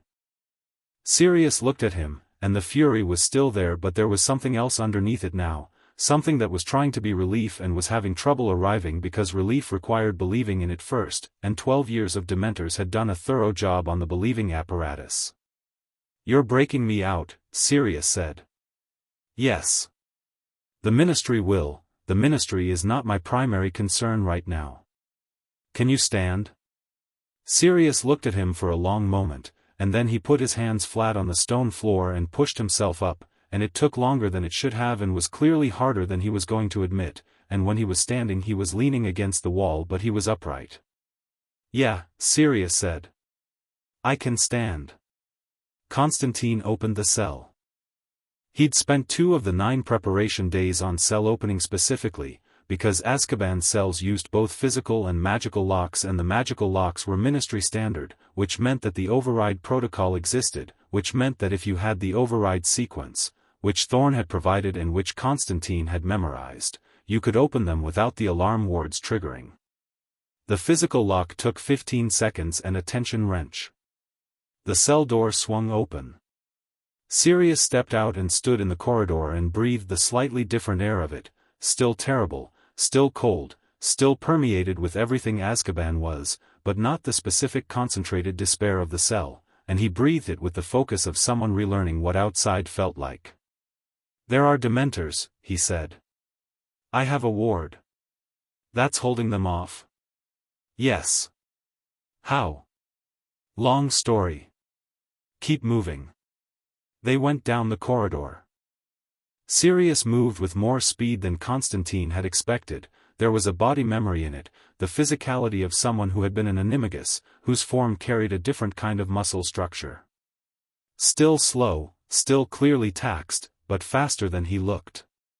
At the second level, one of the Dementors got close enough that the ward's margin thinned for a moment, and Constantine felt the familiar cold plunge of it, every failure, every person he'd failed, a rapid montage of things he'd spent years becoming functional about, and he pressed his hand around the iron coin and thought about Harry's Wii and the drawing and a 5-year-old with a notebook full of 2-column analyses, and the cold receded. Sirius was breathing hard. His face had gone gray. Keep moving, Constantine said. Don't let it land. Easy for you two, I know. Keep moving. They kept moving. The dock was 30 feet of open stone between the building's exit and the boat, and the ward held for every one of those feet, and the Dementors circled at the boundary of the field like birds uncertain about a fire, and then they were in the boat and Constantine was getting them away from the dock with a speed that the boat found deeply objectionable but that it managed anyway. The island shrank behind them. Sirius sat in the prow of the boat, facing backward, facing the island, watching it get smaller, and the expression on his face was not the relief Constantine had expected. It was something older and more complicated than relief. It was the expression of someone confronting the fact that the thing they had survived was, in fact, survivable, which was its own kind of grief, because surviving it required also holding everything it had taken from you. Constantine let him have it. He focused on the water and the wind and getting them to the mainland. When the island was fully out of sight, Sirius turned forward and looked at Constantine. "Where are we going?" he said. "Safe house. I have a place arranged." A pause. "It's not comfortable. I've been in a cell for 12 years, Sirius said flatly. "Calibrate accordingly." Constantine looked at him.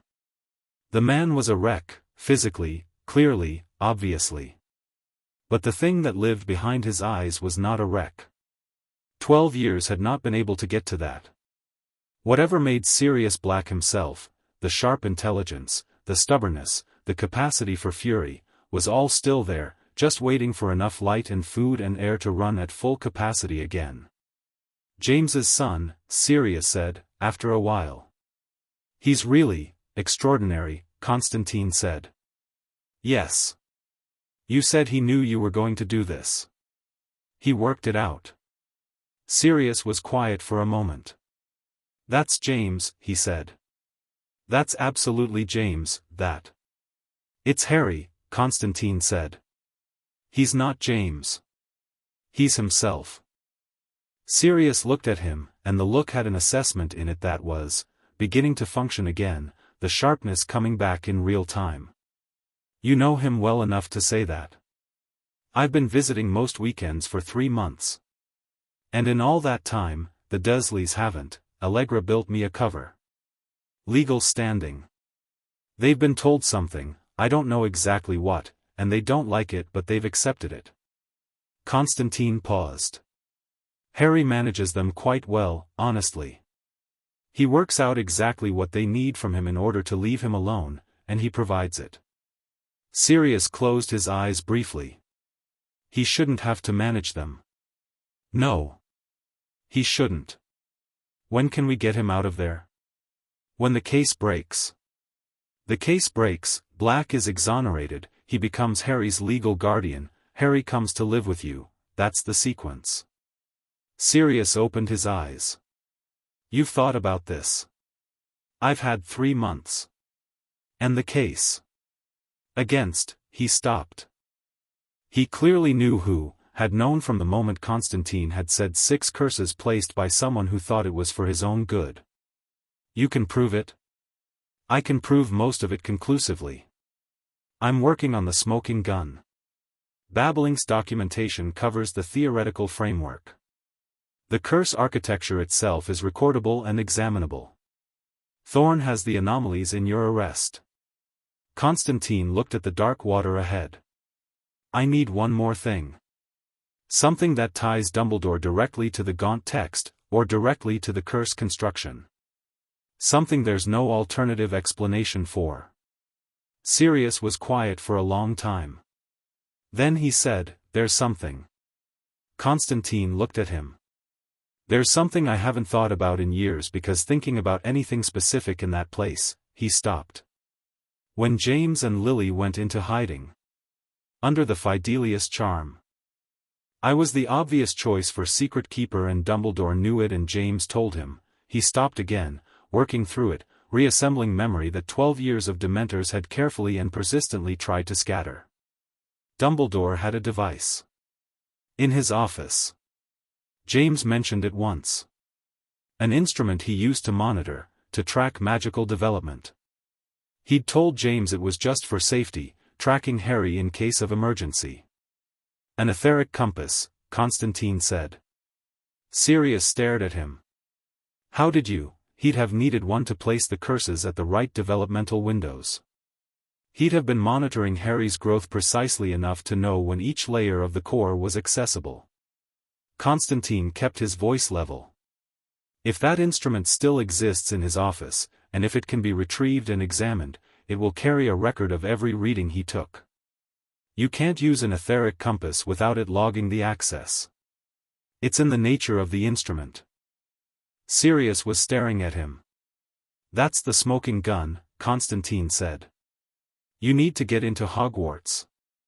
I need someone to get into Hogwarts. Or someone who has access legitimately and would be willing to, babbling, Sirius said. She teaches there. But the headmaster's office, she'd have no reason to access it. No, Sirius said. But give me a name I can work with. Someone still at the school who James and I trusted, who has access to more than classrooms. A pause. Someone who's been watching this for 12 years and maybe has had enough. Constantine thought about Babbling's face in the Edinburgh pub. I would very much like that child to arrive as themselves. Maybe, he said. I'll talk to her. The mainland lights were visible now, a low smear of gold against the dark horizon.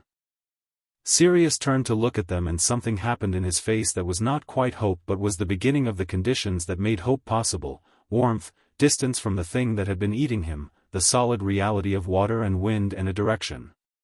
Tell me about Harry, Sirius said. Not the case. Just, him. So Constantine told him. He told him about the notebook and the 2 columns and the dandelion and the man and me in crayon, and he told him about the questions that were better than most adults asked, and the way Harry had taken his father's journal and put it in a pocket that was too small for it and had walked around like that all morning. And Sirius Black sat in the prow of a stolen boat on the North Sea at 4 a.m, thin and wrecked and barely holding together, and he listened with the fierce attentiveness of someone building something that could not be built fast enough, and the mainland lights got closer, and the island was gone from the horizon entirely now. When Constantine finished, Sirius was quiet for a long time. Then he said, bring him back. Yes. Not get him out. Bring him back. Yes. Sirius turned to look at the lights again. He brought one hand up to his face briefly, and when he lowered it, Constantine did him the courtesy of looking at the water instead. He's going to be fine, Sirius said. Isn't he? It wasn't quite a question. He's going to be a problem for everyone who had a specific plan for him, Constantine said. Which is the same thing, more or less. Sirius laughed. It was short and rusty from disuse and it cracked in the middle, but it was real, and the sound of it in the darkness over the water was something Constantine would have described as inconvenient in the same way the drawing was inconvenient, for the same reasons. The boat hit the shallows of a Scottish coastal beach 20 minutes later and Constantine got them out and up onto solid land, and Sirius Black stood on solid ground for the first time in 12 years and said nothing, just stood there and put his feet flat on the earth and breathed. Constantine gave him the time. Then he said, Safe house is 2 miles north. Can you walk? Sirius looked at him. I walked out of Azkaban. You had help.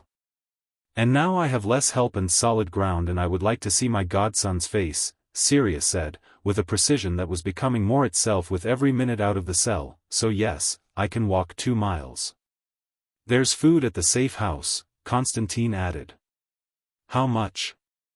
Enough. Define enough. More than nothing, which is what you've been getting. Sirius considered this. Then I can definitely walk 2 miles, he said, and he started walking, and Constantine fell into step beside him, and the Scottish coast was cold and clear, and the sky was beginning to lighten at the edges in the east, and somewhere at the end of a very long night that had started in a cell and was ending on a beach, something that had been fractured for 12 years was beginning, slowly and with considerable difficulty, to reassemble. Chapter 4, The Sorting of Harry Potter. 6 years was a long time. It was long enough for Sirius Black to go from barely functional to, not healed. That wasn't the right word. Healed implied a completion that 12 years of Azkaban didn't allow, but rebuilt. Operational. Himself, mostly, in the ways that mattered.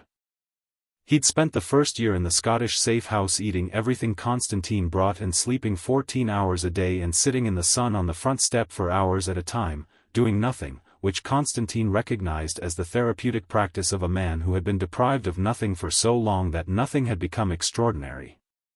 He'd spent the second year getting angry, which was healthier than the first year in some ways and considerably louder.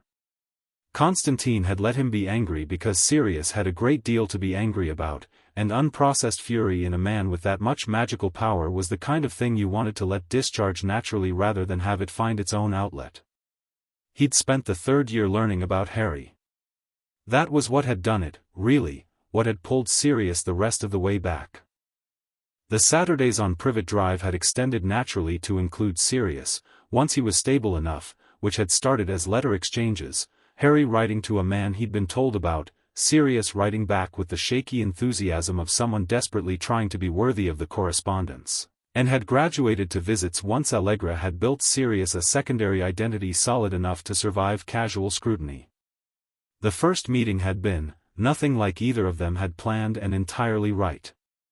Harry had been 8, all dark hair and careful eyes and a notebook under one arm, and he'd looked at Sirius for about 4 seconds and then said, "You're thinner than the photograph but you've got the same laugh lines," which was such a specific and unsentimental observation that Sirius had laughed, and the laugh had been the one from the photograph, fully operational, and that had been that.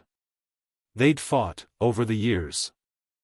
Of course they'd fought. Sirius had a strong personality and Harry had a stronger one, and they were both constitutionally incapable of backing down from a position they believed in. But the fights had the texture of real relationship, not performance.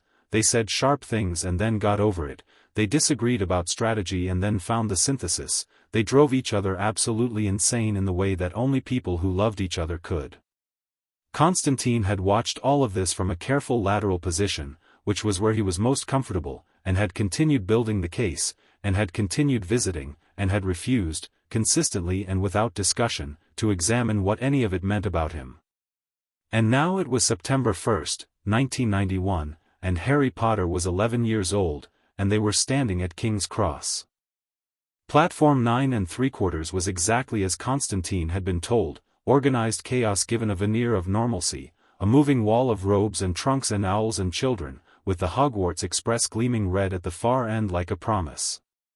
He stood with his hands in his coat and watched it with the mild professional distrust he gave to all large institutional gatherings. Beside him, Harry was watching it too. 6 years had done things to Harry that the curses never could have predicted. He was lean and quick-looking, with his father's dark hair doing something structurally complicated and his mother's eyes behind the same round glasses, prescription updated twice now, paid for by money that was technically Harry's own from the vault at Gringotts that had taken Allegra's people 6 months to establish legitimate access to. He carried himself differently than the 5-year-old in the too big pajamas.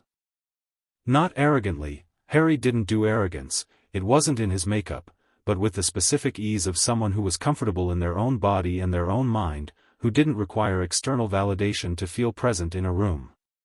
He had his wand in his jacket pocket, 11 inches, holly, phoenix feather core, which the wandmaker had seemed to find significant in a way Harry had found mildly irritating, and a trunk packed with books that he'd read half of already, and an owl that Sirius had given him, a tawny named Ptolemy, who was currently being deeply judgmental in his cage. "It's bigger than I pictured," Harry said. "Everything is, the first time," Constantine said. "Are you going to say something wise about beginnings?" "No." "Good." Harry adjusted the strap of his bag. He looked at the crowd, and Constantine watched him doing what he always did, reading it, cataloging it, filing things. His eyes moved in the particular way they moved when he was pulling information. "The woman with the red hair. She's got about 5 children going to the school." "Weasley family," Constantine said. "Old wizarding family, Gryffindors consistently.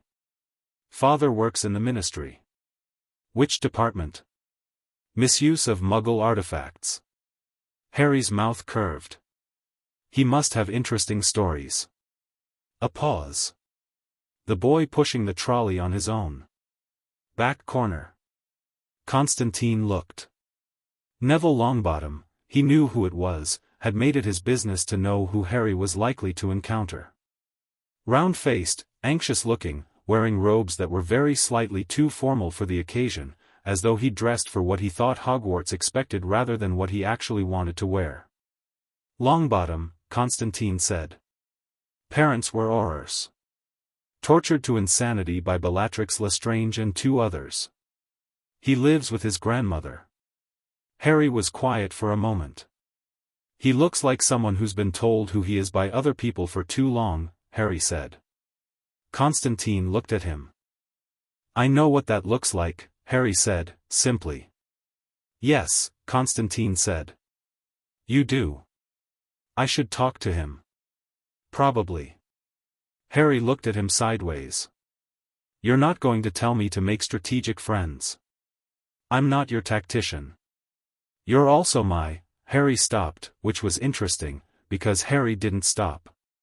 He looked at the train and then at Constantine, and his expression had the quality of someone deciding whether to say a thing they'd been thinking for a while. "You're the closest thing I've got to another stop." Then he finished it with the flat directness that was entirely his own, "You know what I mean."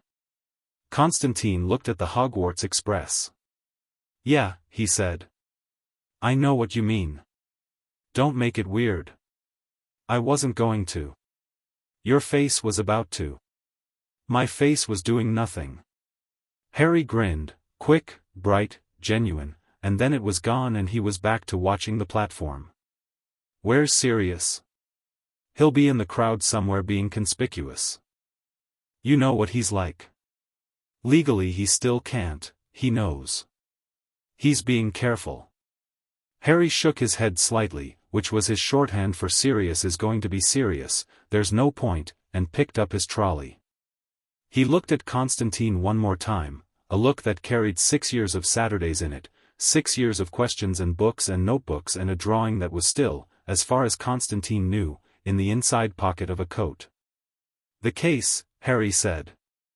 "Still moving. When it breaks, you'll know before anyone else."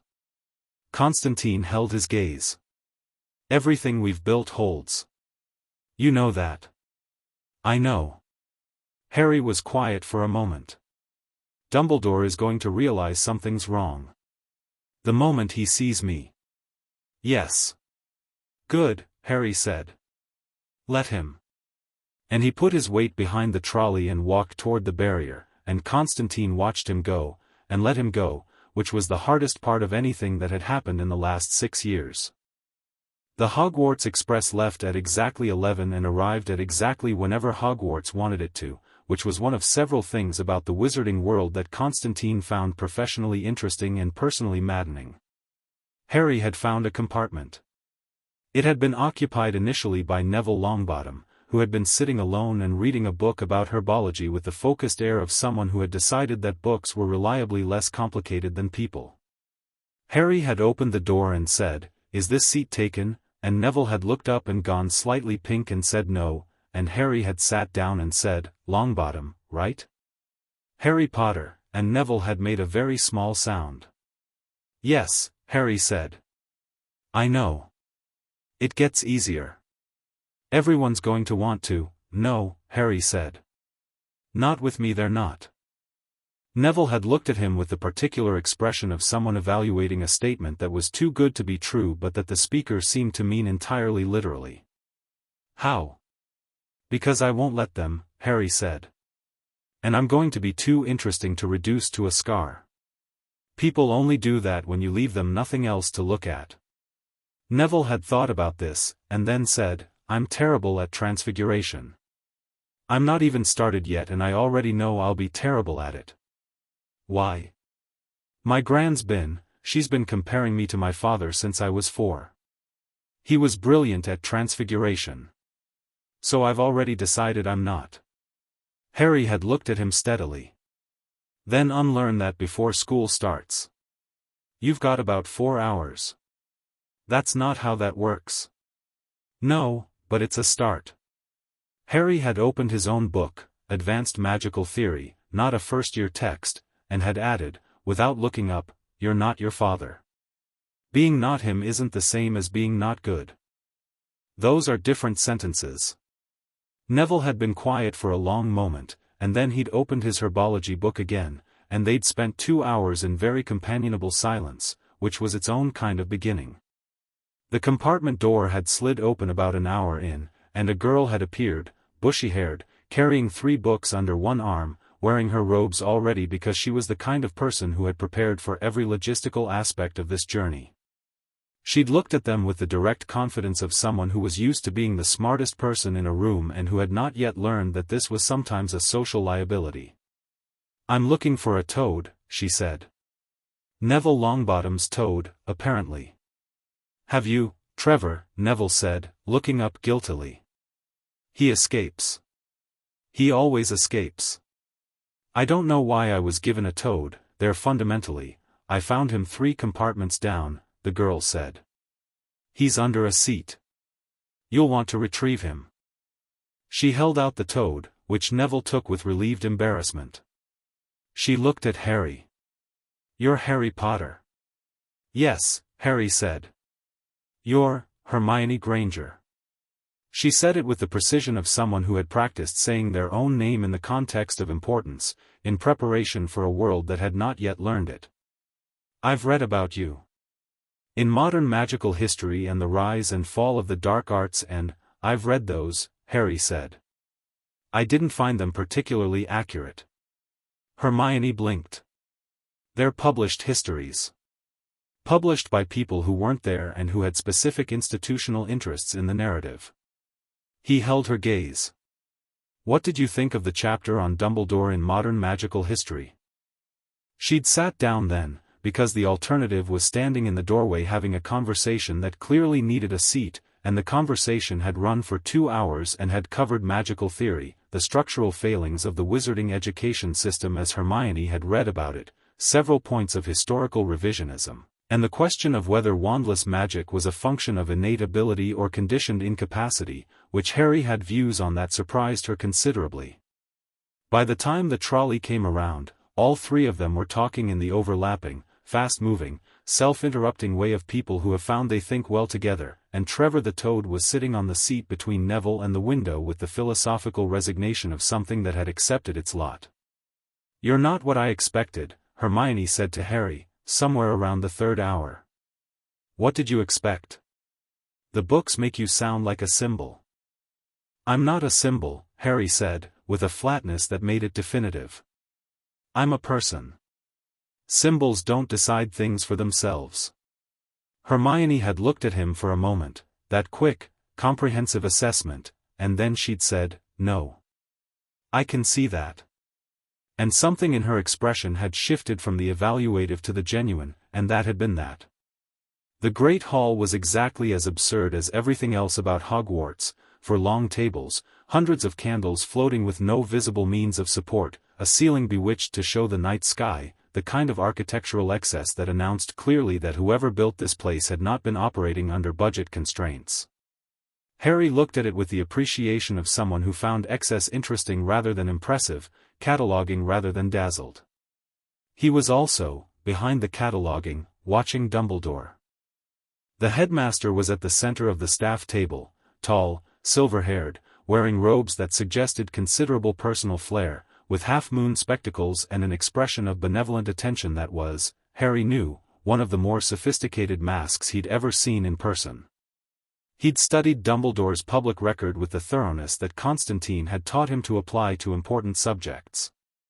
He understood the man's brilliance, his genuine care for the institution, his vast reserves of political capital and strategic intelligence.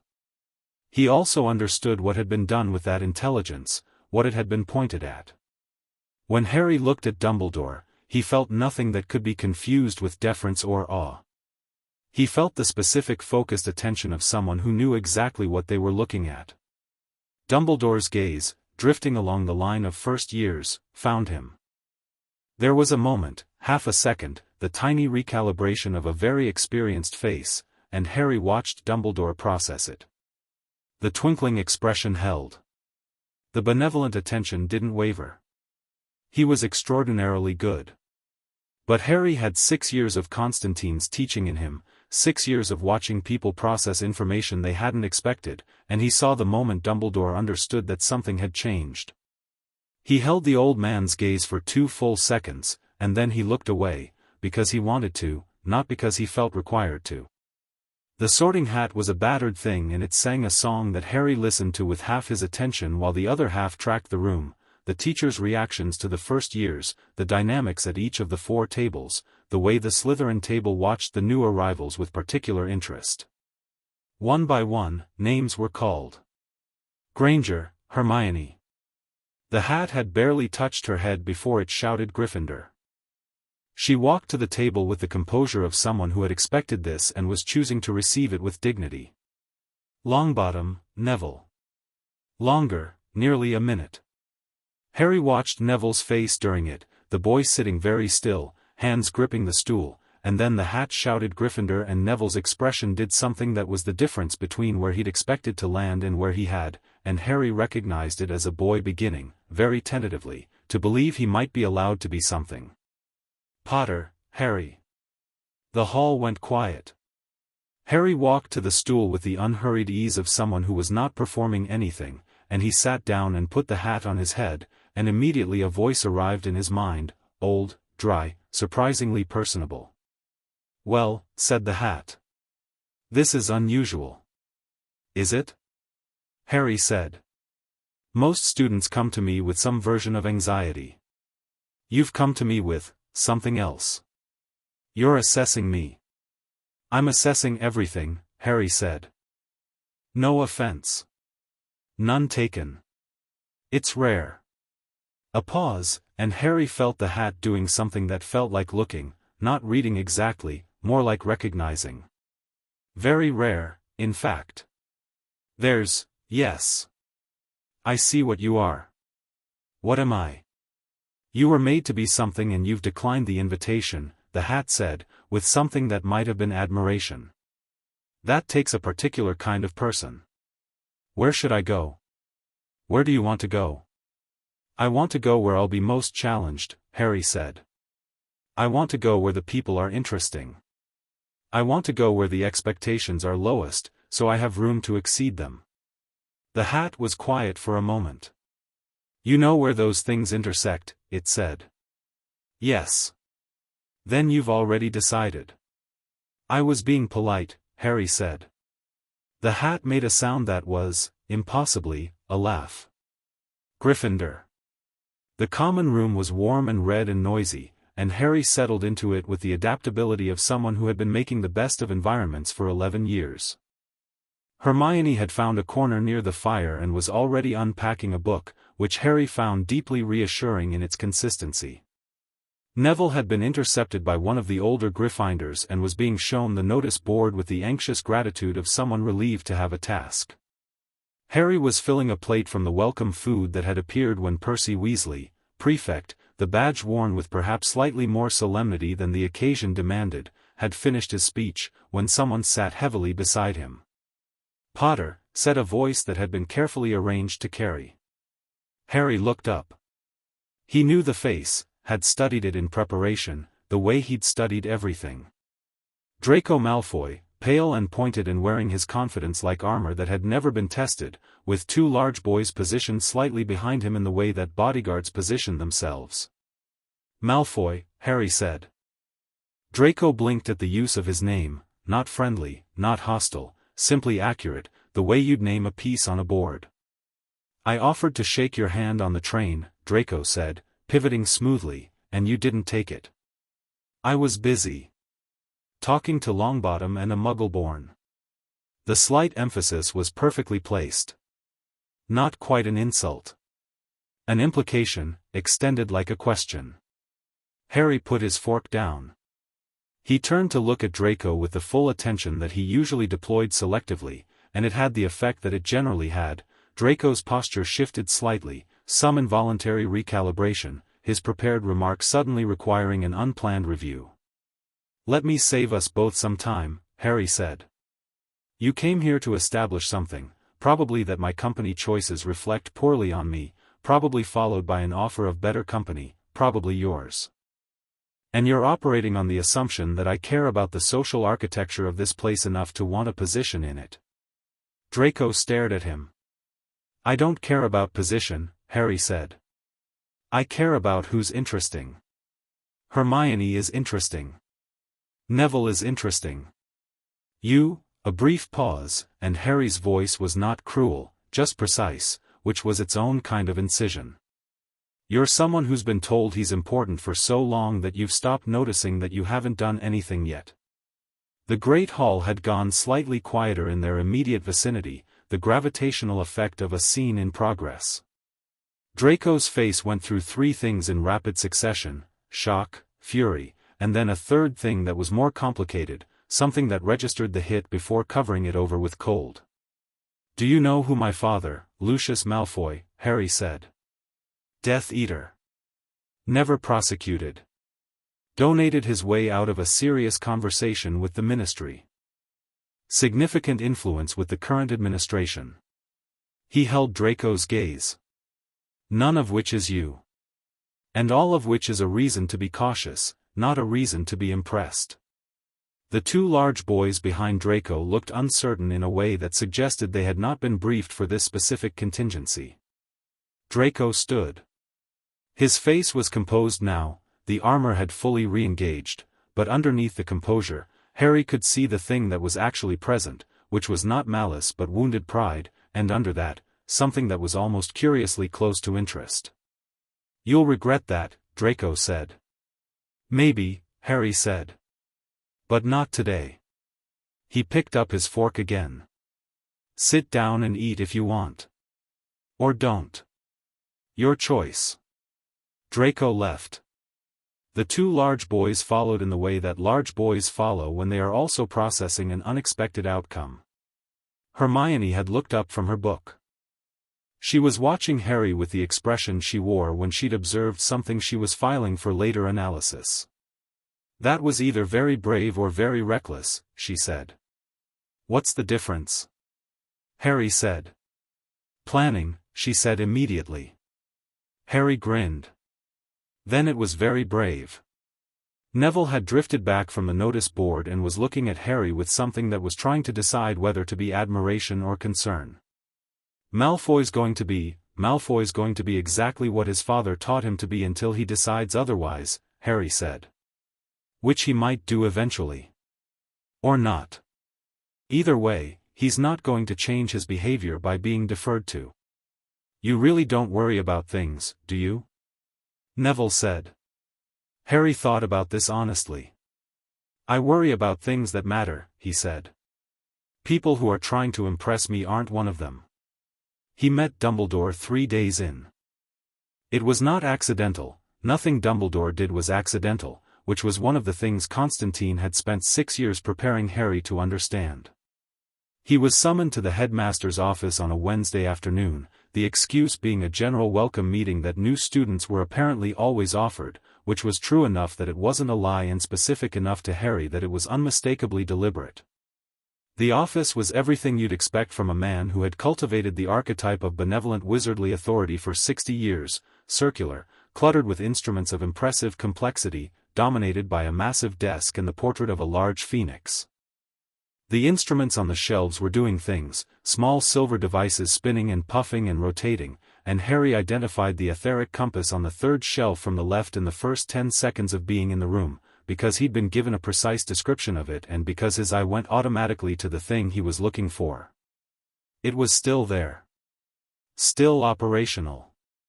Constantine was going to be very interested. Dumbledore was standing by the window, and he turned when Harry came in with the warmth of a man who had been looking forward to this meeting, and possibly he had, for reasons that had nothing to do with warmth. "Harry," he said.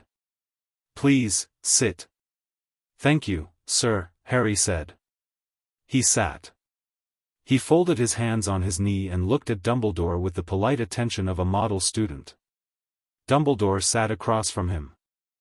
He looked at Harry with those blue eyes that had a specific quality, not just intelligence but a layered awareness, the look of someone who was reading many things simultaneously, and Harry felt the looking, and held himself still under it. "How are you finding Hogwarts?" Dumbledore said. "Extraordinary," Harry said. "The architecture alone is impressive. Although I find some of the moving staircases slightly inefficient from a structural standpoint." A smile. "I'll pass that observation to the castle." A pause. "I wanted to meet you properly, Harry. Your arrival here, it's been anticipated. By many people, for many years." "I know," Harry said. "I've read quite a bit about my own history." "Oh?" The blue eyes were attentive. "And what did you make of it?" "I thought some of the accounts were simplified," Harry said. "History tends to be, when people have an interest in a particular version of it. A sophisticated observation for an 11-year-old. "I've had good guidance," Harry said. His voice was easy. His eyes didn't move from Dumbledore's. A very slight shift in the old man's expression, so small that anyone without 6 years of training in watching Dumbledore's face specifically would have missed it entirely. "Who has been guiding you?" Dumbledore said. The warmth in his voice was precisely calibrated, which was itself the tell. "Family friends," Harry said. "I've been fortunate." "Yes." Dumbledore folded his hands on the desk. He looked at Harry with an expression that was moving toward something, and Harry felt it, the shift in the air, the moment before a careful person decides to probe.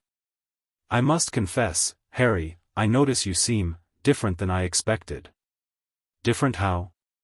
"More settled. Confident." A careful pause. When children come to Hogwarts having grown up outside of our world, there's often a sense of adjustment.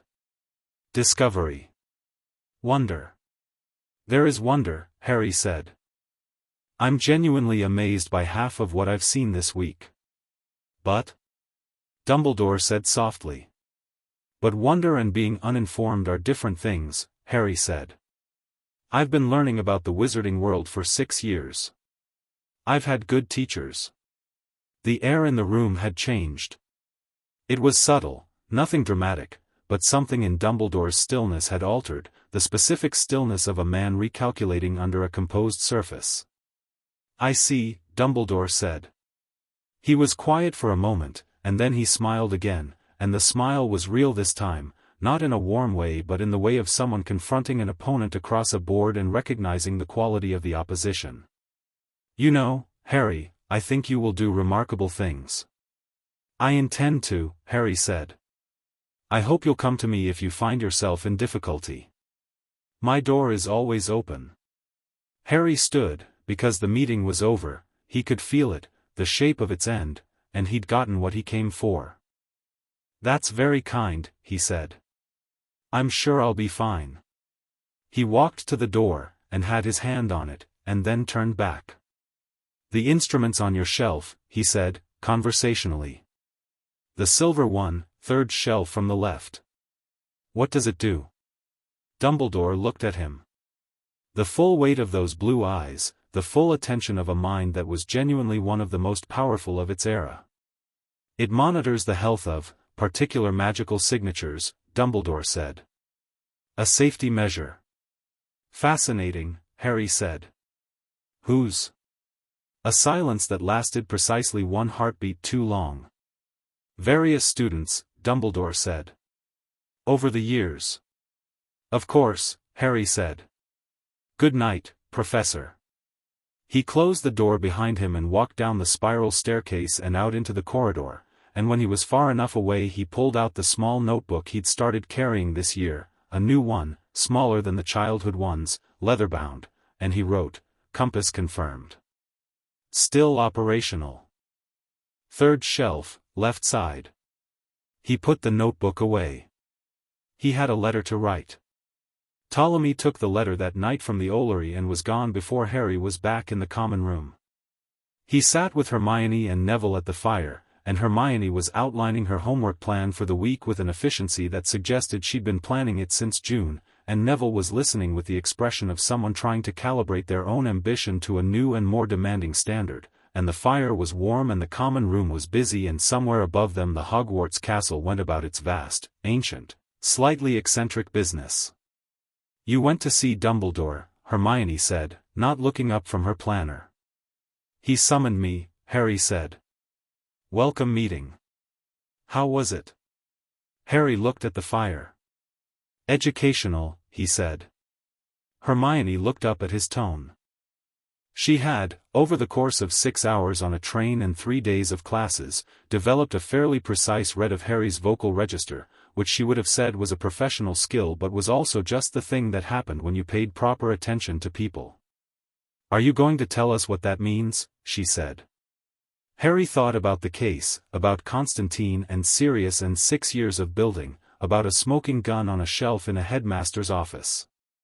"Not yet," he said. "But soon." Neville was looking between them. "I feel like I've walked into the middle of something," he said. "You have," Harry said. "But it's fine. You're exactly where you're supposed to be." Neville looked uncertain whether this was reassuring or not, and then he decided to take it as reassuring, which was the right call. The fire burned. Ptolemy was somewhere over Scotland in the dark, carrying a letter that would reach a man in a Whitechapel flat by morning. And in a headmaster's office above them all, a silver instrument on a third shelf spun and measured and logged every reading in its permanent record, as it had been doing for 10 years, as it had always done, faithful and indifferent and entirely unaware of what it was about to prove. Chapter 5, The Headmaster's Gambit. The letter reached Constantine on a Thursday morning and he read it twice, standing at the kitchen counter in the Whitechapel flat with a cup of coffee going cold at his elbow. Compass confirmed. Third shelf, left side. He knows something's wrong. He was careful about it, he's very good at careful, but he knows. The meeting was a diagnostic. He was checking whether the curses were still in place without having a way to check directly. My behavior told him what he needed to know. We need to move on the compass before he moves it. Or destroys it. Also, Quirrell smells wrong. Defense against the dark arts. Something's living in him that isn't him. Right back. Constantine read the last line, Quirrell smells wrong, and stood very still for a moment. Then he picked up the phone and called Sirius. "Get to Edinburgh," he said, when the line picked up. "Babbling's pub. Tonight." What happened? Harry found the compass. And there's something in the defense teacher. A pause, and then Sirius said, with the precise controlled fury that had replaced his first year's uncontrolled version, Quirinus Quirrell. "You know him?" "I know of him. Dumbledore hired him last year. He went on a sabbatical to Albania before that, came back changed. People noticed but nobody." Sirius stopped. "Albania is where Voldemort was rumored to be hiding." Constantine put down the phone and looked at the ceiling. He thought about Harry's note. Something's living in him that isn't him. 11 years old, 3 days into term, and the boy had clocked a possessed faculty member from across a great hall. He picked the phone back up. "Tonight," he said. "Bring everything you have on the current Hogwarts staff." Babbling met them in the back room of the Edinburgh pub, which she'd clearly prepared, a ward on the door, the specific interference pattern of her own design, a pot of tea already made. She looked at Constantine when he came in and then at Sirius, and her expression did the thing that expressions did when Sirius Black walked into a room, the quick adjustment of a person seeing a legend and finding it both more and less than expected. "You broke him out," she said to Constantine. "He walked out," Constantine said. "I just drove the boat. The Ministry has no idea."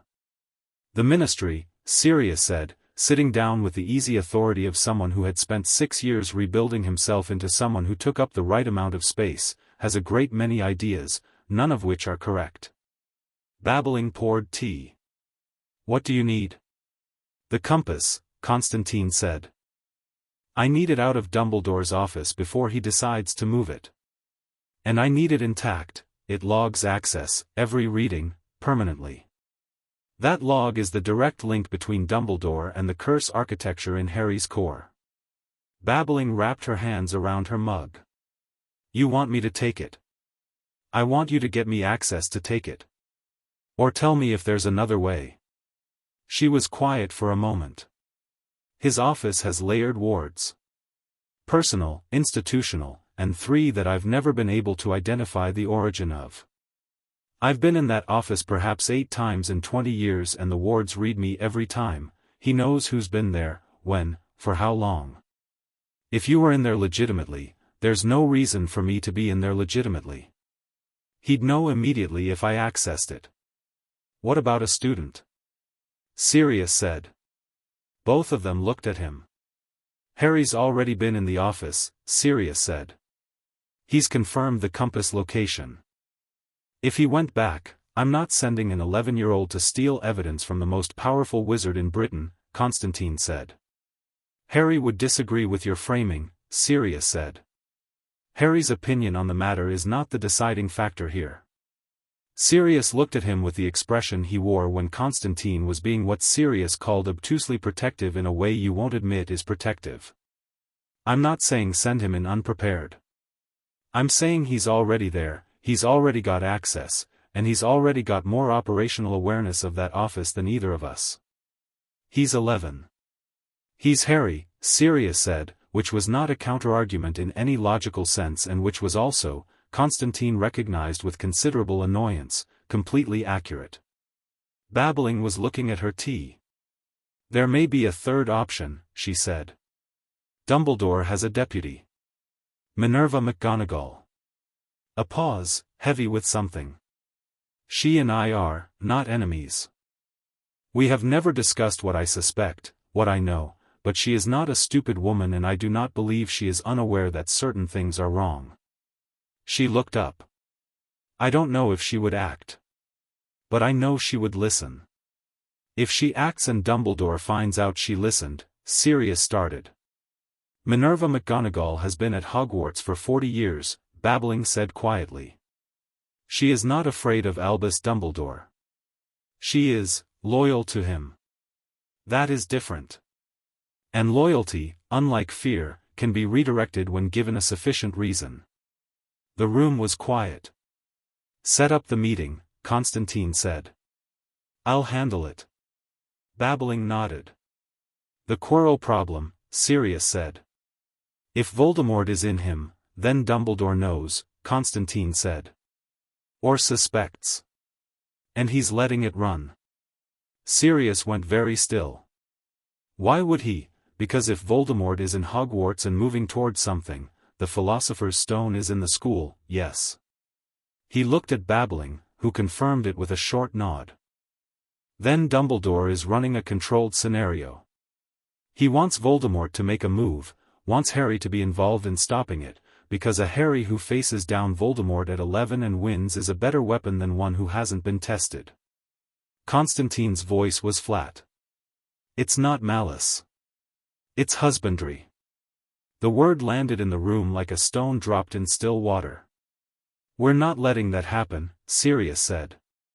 "No," Constantine agreed. "We're not." McGonagall met him in Hogsmeade on a Saturday in October, at a tea shop that apparently catered to Hogwarts staff and that was empty at the time she'd chosen, which Constantine recognized as deliberate.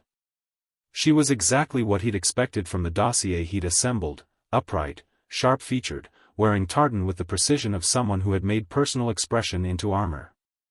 She looked at him across the table and said, "You're the man who's been visiting Potter." "Yes. Allegra Fint's contact. Among other things." "What other things?" He told her. "Not everything, not the full case architecture, not Sirius, not the plans around the compass." He told her about the curses.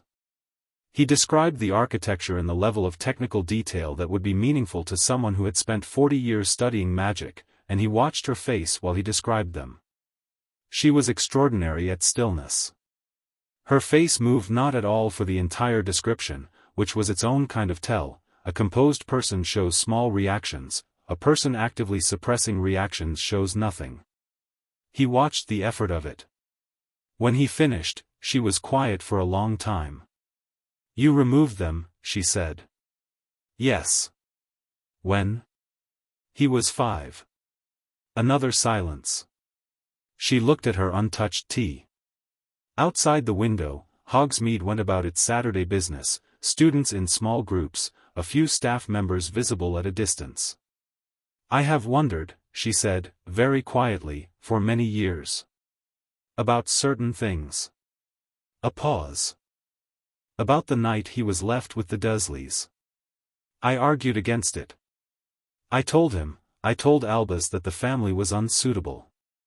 That there were better options." Her jaw tightened.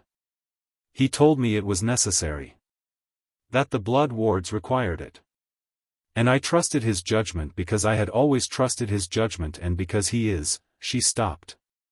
"The most trusted person in your world," Constantine said. "Yes." The word cost her something. "The trust isn't entirely misplaced," Constantine said. "He's brilliant, he believes in what he's doing, and his intentions toward the wizarding world are genuinely good. That's what makes it complicated. He's not a villain. He's a man who decided that one child's autonomy was a reasonable price for the survival of everyone else, and who executed that decision with extraordinary competence. That doesn't make it acceptable." "No," Constantine said. "It doesn't." McGonagall looked at him. She had the expression of someone standing at a decision point that had been approaching for a long time. "What do you need?" she said. He told her about the compass. He explained the logging function, the permanent record of every reading, the chain of evidence it represented. He watched her process it. "If I access his office," she said, "he will know." "Can you manufacture a reason? Something that would explain the access if he checked?" She thought for a moment. "There is a scheduled maintenance of all office ward stones at the end of October. I conduct it as deputy. It would give me legitimate access for approximately 20 minutes. That's enough. I would need to know exactly what I'm looking for." He described the compass in precise detail, the height, the silver casing, the specific motion of its mechanism, the way it would feel to magical touch. "And once I have it," she said, "you bring it to me and I take it from there." She looked at him steadily. "You're asking me to act against someone who has been, for 40 years, I'm asking you to act for Harry," Constantine said. "The rest of it is just context." McGonagall was quiet for a long moment. Then she picked up her tea, which was cold by now, and drank it with the composure of someone who had made a decision they intended to stand behind. "The end of October," she said. Harry's second letter arrived the following week. "The stone is in the third-floor corridor.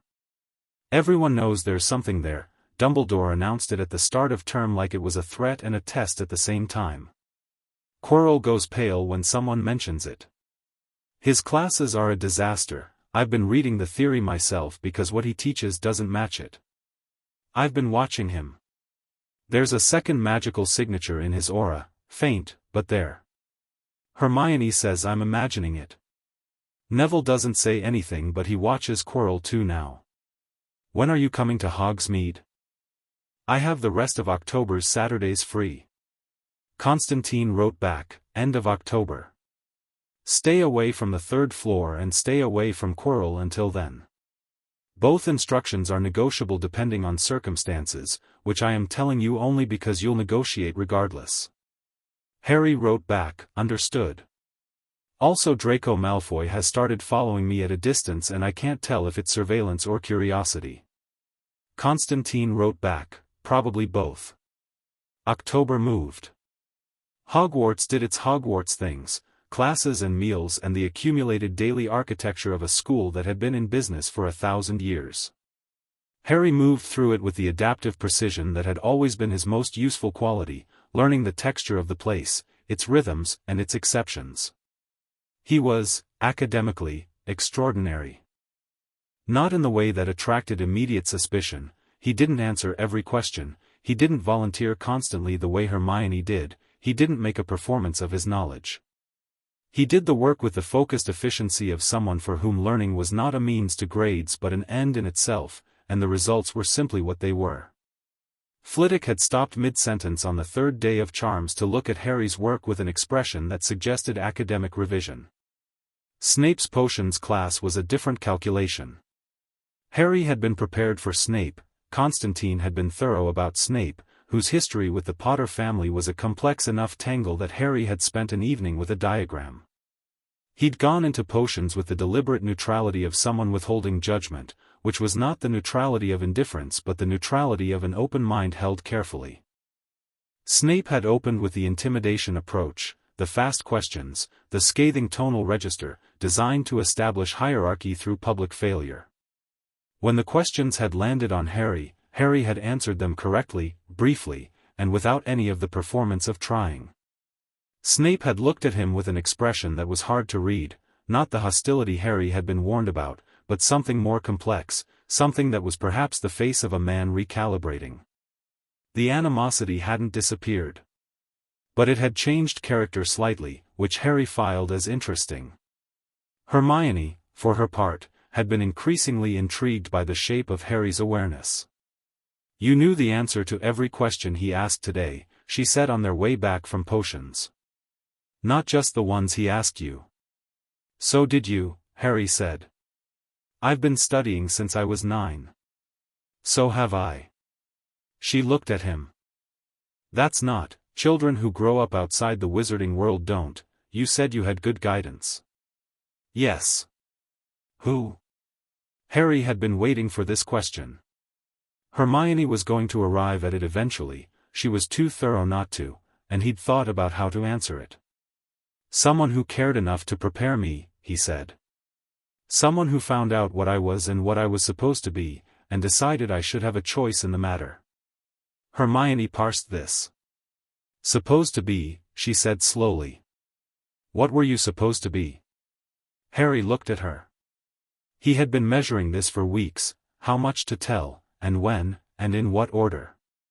He trusted Hermione's intelligence completely. He was still calibrating her discretion. I'll tell you everything soon, he said. I need something to happen first. What something? Something at the end of the month. She held his gaze for a moment, and then she nodded, which was the thing he valued most about her. She knew when pressing would be counterproductive, and she chose not to. All right, she said. But soon. Promise, Harry said. The 27th of October was a Sunday, and Harry was in the library when he felt it. He couldn't have described exactly what he felt, it was a sense, not a sight or a sound, the low-level ambient awareness that had been part of him since the curses were removed, the magical perception that Constantine had been quietly refining over 6 years of intermittent lessons.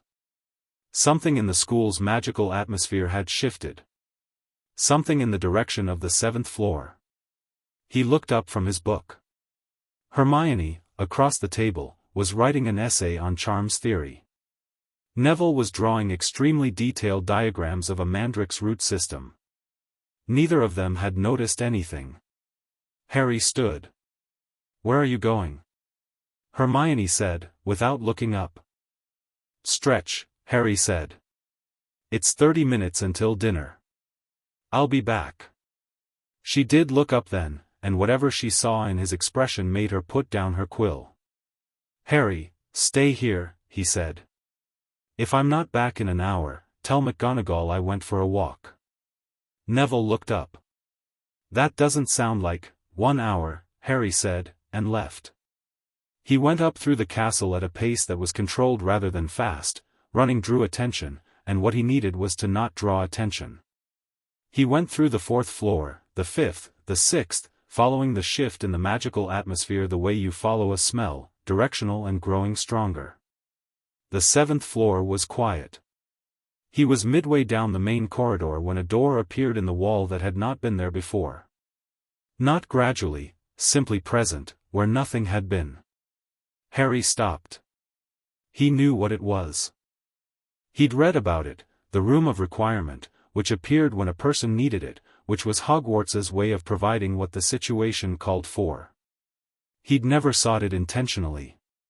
He hadn't sought it now. The door was ajar. Through the gap came a quality of light that was soft and still, and Harry heard nothing, and felt the pull of the room, not magical compulsion, just the pull of relevance, of something that was connected to him in a way he hadn't anticipated. He pushed the door open. The room was small. It had a single object in it, a tall mirror, framed in gold, with an inscription across the top in a language that took him a moment to parse, Erist stra eru oit uba kafru oit anwosi. He worked it backwards. "I show not your face but your heart's desire." Harry looked at the mirror. He didn't move toward it immediately. He stood in the doorway and thought about why this room had appeared now, today, this month, and about who had placed a mirror of this nature in a Hogwarts corridor room that could be found by children, and about what Constantine had told him about Dumbledore's method of testing. Then he walked up to it and looked. The mirror showed him a version of the room, and in it, himself, standing exactly as he was, in the same clothes. Behind his reflection stood 2 people he recognized from photographs. His father, angular, dark-haired, wearing the expression that Harry had seen in the journal pages, the one that meant something had amused him. His mother, red-haired, green-eyed, visibly alive in every sense of the word. Harry looked at this for a long time. He felt the pull of it, the mirror was doing what it did, generating the pull, the seductive warmth of being shown the thing you most lacked. It was genuine magic and it was genuine longing, and he didn't try to be unmoved, because being unmoved would have been dishonest. But he also thought, someone left this here to be found. He thought, who benefits from me standing here looking at dead people? He thought, what am I not doing, while I do this? He stepped back from the mirror. Behind him, a voice said, "Remarkable, isn't it?" Harry turned. Quirrell was in the doorway. He was wearing his turban, the usual smell of garlic that Harry had always clocked as wrong, not protective, as Quirrell claimed, but covering. His face had the specific blankness of a man who was present but not the primary occupant of his own skull. "Professor," Harry said. His voice was level. "The mirror," Quirrell said. His voice had the doubling quality that Harry had been tracking, the slight resonance of 2 vocal patterns in one larynx. "Most people find it difficult to leave. Most people haven't thought about why it's here," Harry said. Quirrell tilted his head. The movement was wrong, fractionally too smooth, fractionally too controlled, the movement of something operating a body rather than owning one. "And why do you think it is here, Potter?" "Depends on who put it here," Harry said. "And what they expected me to do when I found it." The air in the room changed. Quirrell moved further in, and Harry tracked the movement without stepping back, because stepping back would have changed something about the dynamic that he wanted to maintain. "You're not what I expected," said the voice, and now there was no pretense of Quirrell in it, the doubling was pronounced, the resonance of something that was used to being obeyed speaking through borrowed vocal equipment. "You're the second person to say that to me this year," Harry said. "I'm starting to take it as a compliment." "You should be frightened," the voice said. "Why?" "Because I killed your parents," it said, simply. And because the only thing between you and me right now is a failing man's body. Harry looked at Quirrell, at the man's face, the eyes that were occupied rather than inhabited. He thought about Voldemort, about the shape of what the man had been and become, about the ideology that had driven everything, the terror of death, the hunger for power over it, the willingness to unmake anyone who stood in the way of that hunger. My parents are dead, Harry said. You being here doesn't change that. And you're not going to kill me. No? No. Because you're not at full strength, you're inhabiting someone else's body, and you came to find out what I am before deciding what to do with me. Harry held the double gaze steadily. That means you're not sure. Which means I have something you haven't accounted for. A pause. You are 11 years old, the voice said. And you're whatever's left of Tom Riddle when he runs out of body, Harry said. We're both working with limitations. The temperature in the room dropped. Harry felt it, not the Dementor cold, something sharper, angrier, the magical pressure of something that was used to having its superiority go unquestioned, encountering the specific problem of someone who hadn't been told to be impressed. Quirrell took a step forward. Harry raised his wand. He hadn't thought it consciously, it was simply the right response, immediate and unambiguous. The wand up and the stance shifted and the full focused attention of his magical core brought to a single point. 6 years of Constantine's teaching, 6 years of working with a core that had been freed before it had been properly trained, which had produced something that was not the conventional product of wizarding education. Ventus, Harry said, and the air in the room compressed and released in a single directional burst that caught Quirrell dead center and put him into the wall with a force that cracked the plaster. The mirror shuddered on its base. Quirrell was down, and something else was happening. The contact, the impact, had done something that Harry hadn't calculated. Quirrell's hands, where they'd touched the stone floor, were steaming. The skin was blistering. Harry stared at his own hands. The warmth in them, he'd felt it in the casting, his mother's sacrifice, the ancient magic in his blood. Dumbledore's sacrifice protection, the one genuine gift in the architecture of control that surrounded his life. Quirrell tried to rise. Don't, Harry said. You're hurting yourself. The voice was strained, both voices now in genuine conflict.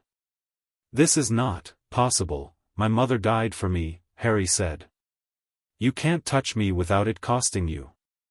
That's not something I did, it's something she did. His voice was steady. Leave. Take whatever's left of him and go. I will not be ordered by a child.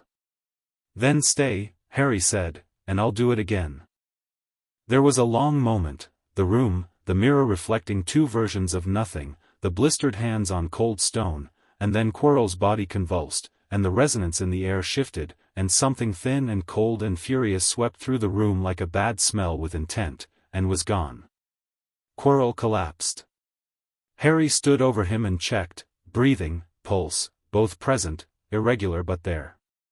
He looked at the man's face, emptied now of its second occupant, and thought about what it meant to be used as a vessel for something you had no defense against. He put his wand away. Then he went to the door and looked out into the empty corridor and said, quietly, I know you're here. A pause. And then Dumbledore stepped from the shadows at the corridor's end, and walked toward him, and his face was, not warm, not twinkly, not the performance. Just the face underneath all of it, old and tired and complicated. Well, Dumbledore said. Well, Harry said. They looked at each other. You followed him, Harry said. Or you had the room monitored. You knew he'd come here. Dumbledore said nothing. You put the mirror here, Harry said. As a test, or a lure, or both. And you waited to see what would happen.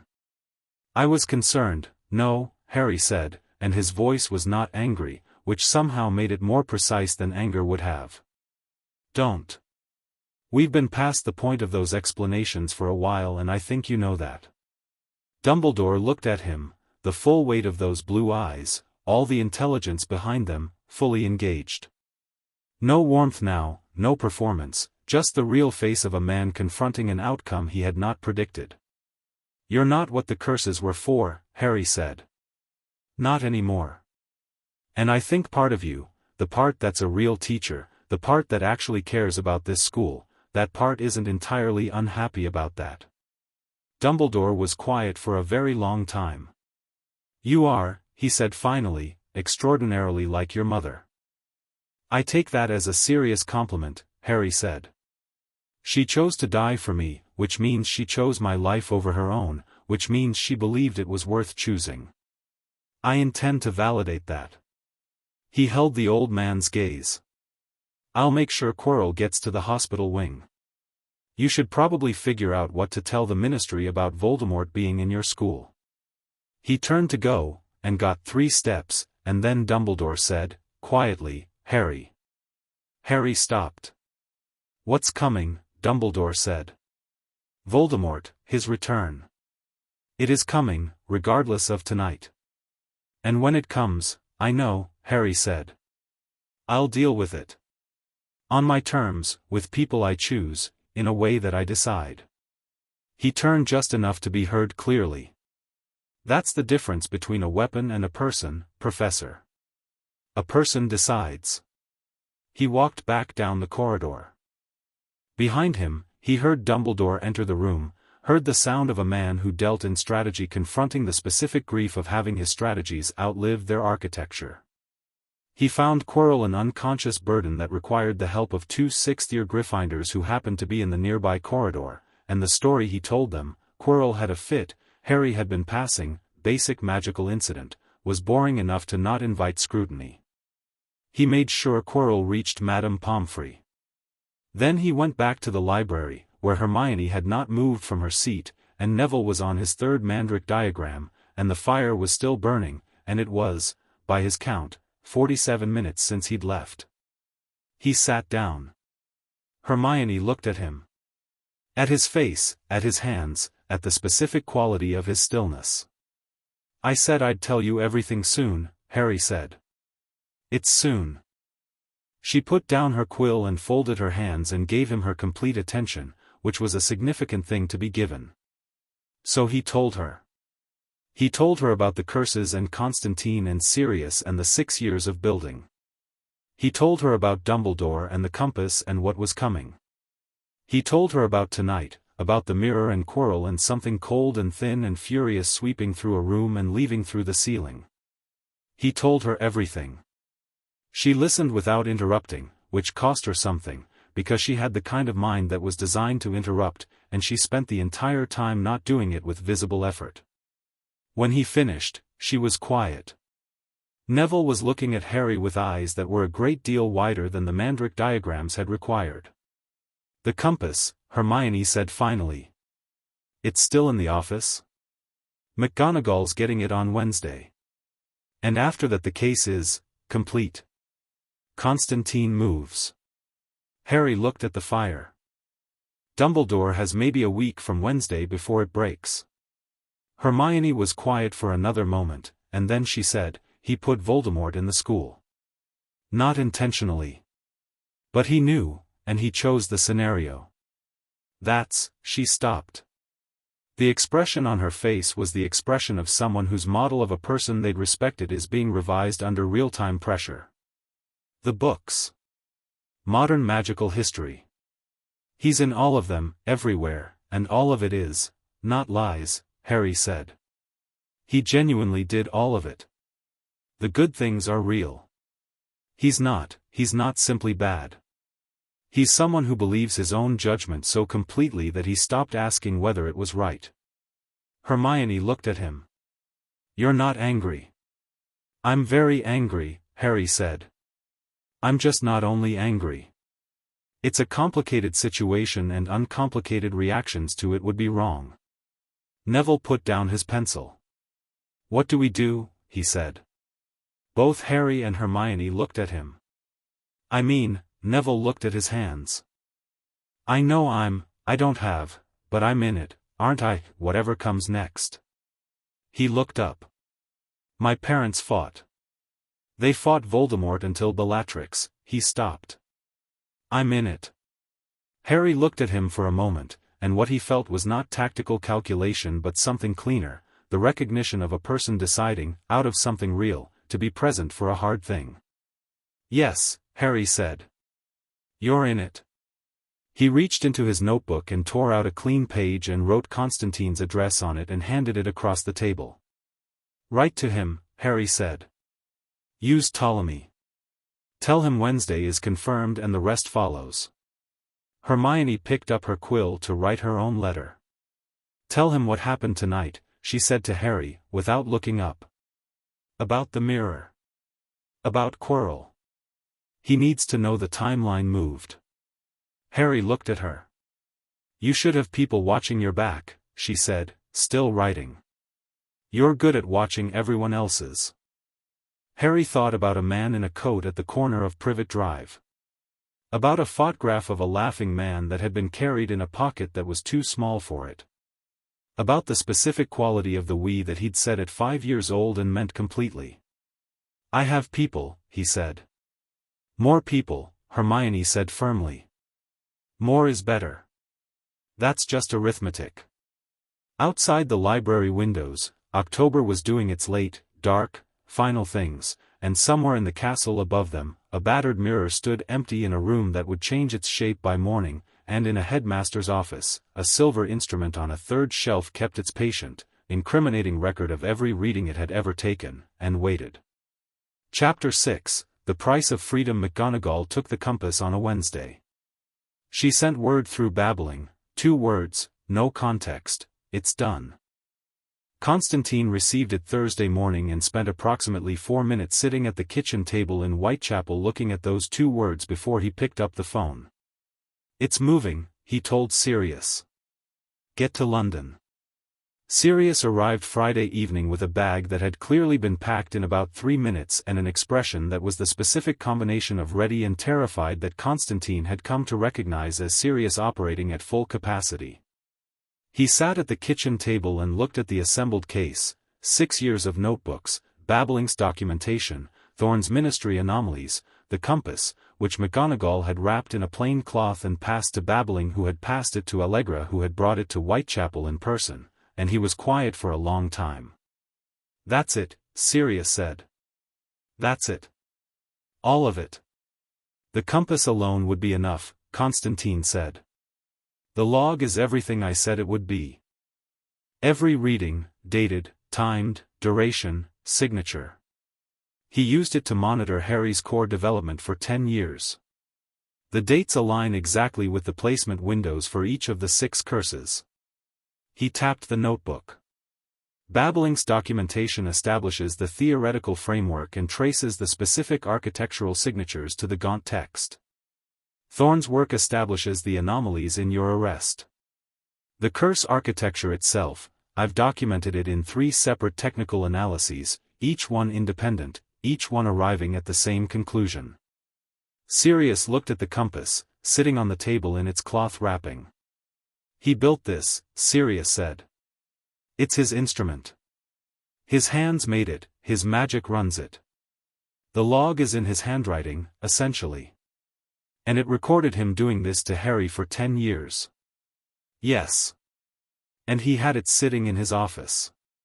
Because it never occurred to him that it would be retrieved," Constantine said. "Because nobody looked. Because nobody ever looked, Sirius, that's been the through line of this whole case. He was protected by the absolute, total, institutional trust of everyone around him. Not by cunning. By love." He sat back. "People don't examine the things they love." Sirius was quiet for a moment. "Where do we take it?" This was the question Constantine had been working on for 2 weeks, because the answer was not as straightforward as it should have been and he was not willing to be wrong about it. The ministry was the obvious answer. The obvious answer was, in this case, not the right one. Dumbledore's influence in the ministry was substantial, not corrupt in a simple sense, not money changing hands, but the deep structural influence of a man who had been the most trusted figure in the community for 60 years and who had allies in every department simply by virtue of having known everyone for a very long time. A case filed through standard channels would be in Dumbledore's hands within hours of being filed. They needed something different. Something public and simultaneous, filed in enough places at once that suppression became impossible. The Wiesengemot, Constantine said. But not through the ministry's intake. There's a provision for direct petition to the full Wiesengemot that bypasses the administrative processing. It's an old mechanism, rarely used, requires a filing in person with 3 independent witnesses. It forces a public session. Who are our witnesses? Babbling. Thorn. And McGonagall. Sirius looked at him. McGonagall. She took the compass out of his office, Constantine said. She's already in it. Sirius nodded slowly. And me? You're the subject of one part of the case. You don't file, you present. There's a difference. Constantine looked at him steadily. It means appearing. In public. Before the Wiesengemot. I've been in public for 2 years, Sirius said. Not in front of a formal session. I know what the risk is, Sirius said, with the flatness that meant he'd already decided. When? Monday, Constantine said. I want to move before Dumbledore can respond to losing the compass. He'll know it's gone, if he checks, which he will. We have maybe a week before he identifies what's happened and begins countermeasures. Does Harry know it's Monday? I'm writing to him tonight. Sirius looked at the compass one more time. Then he looked at Constantine with an expression that had several layers in it. Gratitude was in there somewhere, but it was under several other things, most of which were too complicated to name. 6 years, Sirius said. Yes. You didn't have to. I know. Why did you? Constantine thought about this. He considered giving a practical answer, the available one about professional ethics, about the specific moral clarity of finding 6 obedience curses on a 5-year-old's soul and not being able to walk away from it. All of that was true.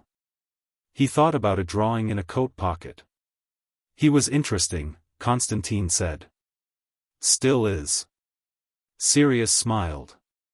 It was the full smile, the one from the photograph, completely operational. Yeah, he said. He is. Harry's letter arrived Saturday. Monday. I'll be there. Constantine had not, in fact, said anything about Harry being there. He'd said he was writing to inform him of the timeline. He wrote back, "You're at Hogwarts." Harry wrote back, with a speed that suggested Ptolemy had barely touched down before the response was ready, "Hogsmeade weekend. Hermione and Neville are coming.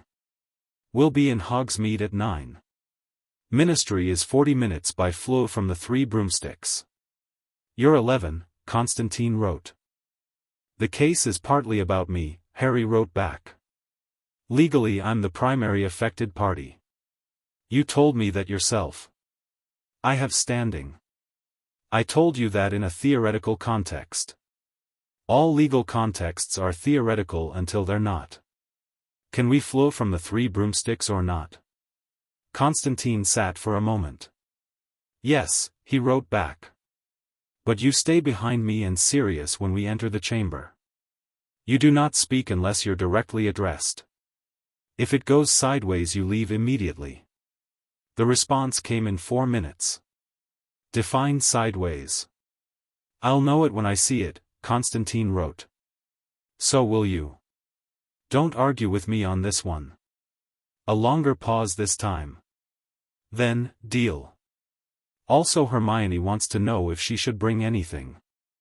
Constantine thought about Hermione Granger, who he'd been reading about in Harry's letters for 2 months and who had acquired, in his mental model, the specific quality of someone who was going to be enormously useful and periodically exhausting. Her brain, he wrote back. That'll do. The morning was cold and grey in the way that London in late October committed to fully, the sky the colour of old pewter and the streets slick with yesterday's rain.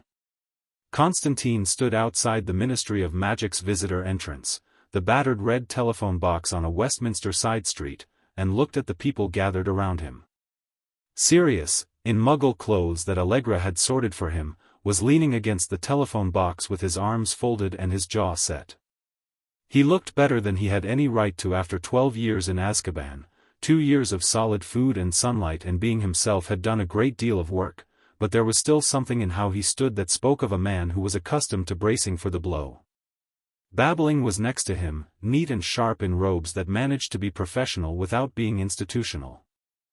Thorn was beside her, a small, anxious-looking man in his 40s with the demeanor of someone who had been quietly terrified for 2 years and had decided that continued terror was less sustainable than doing the thing.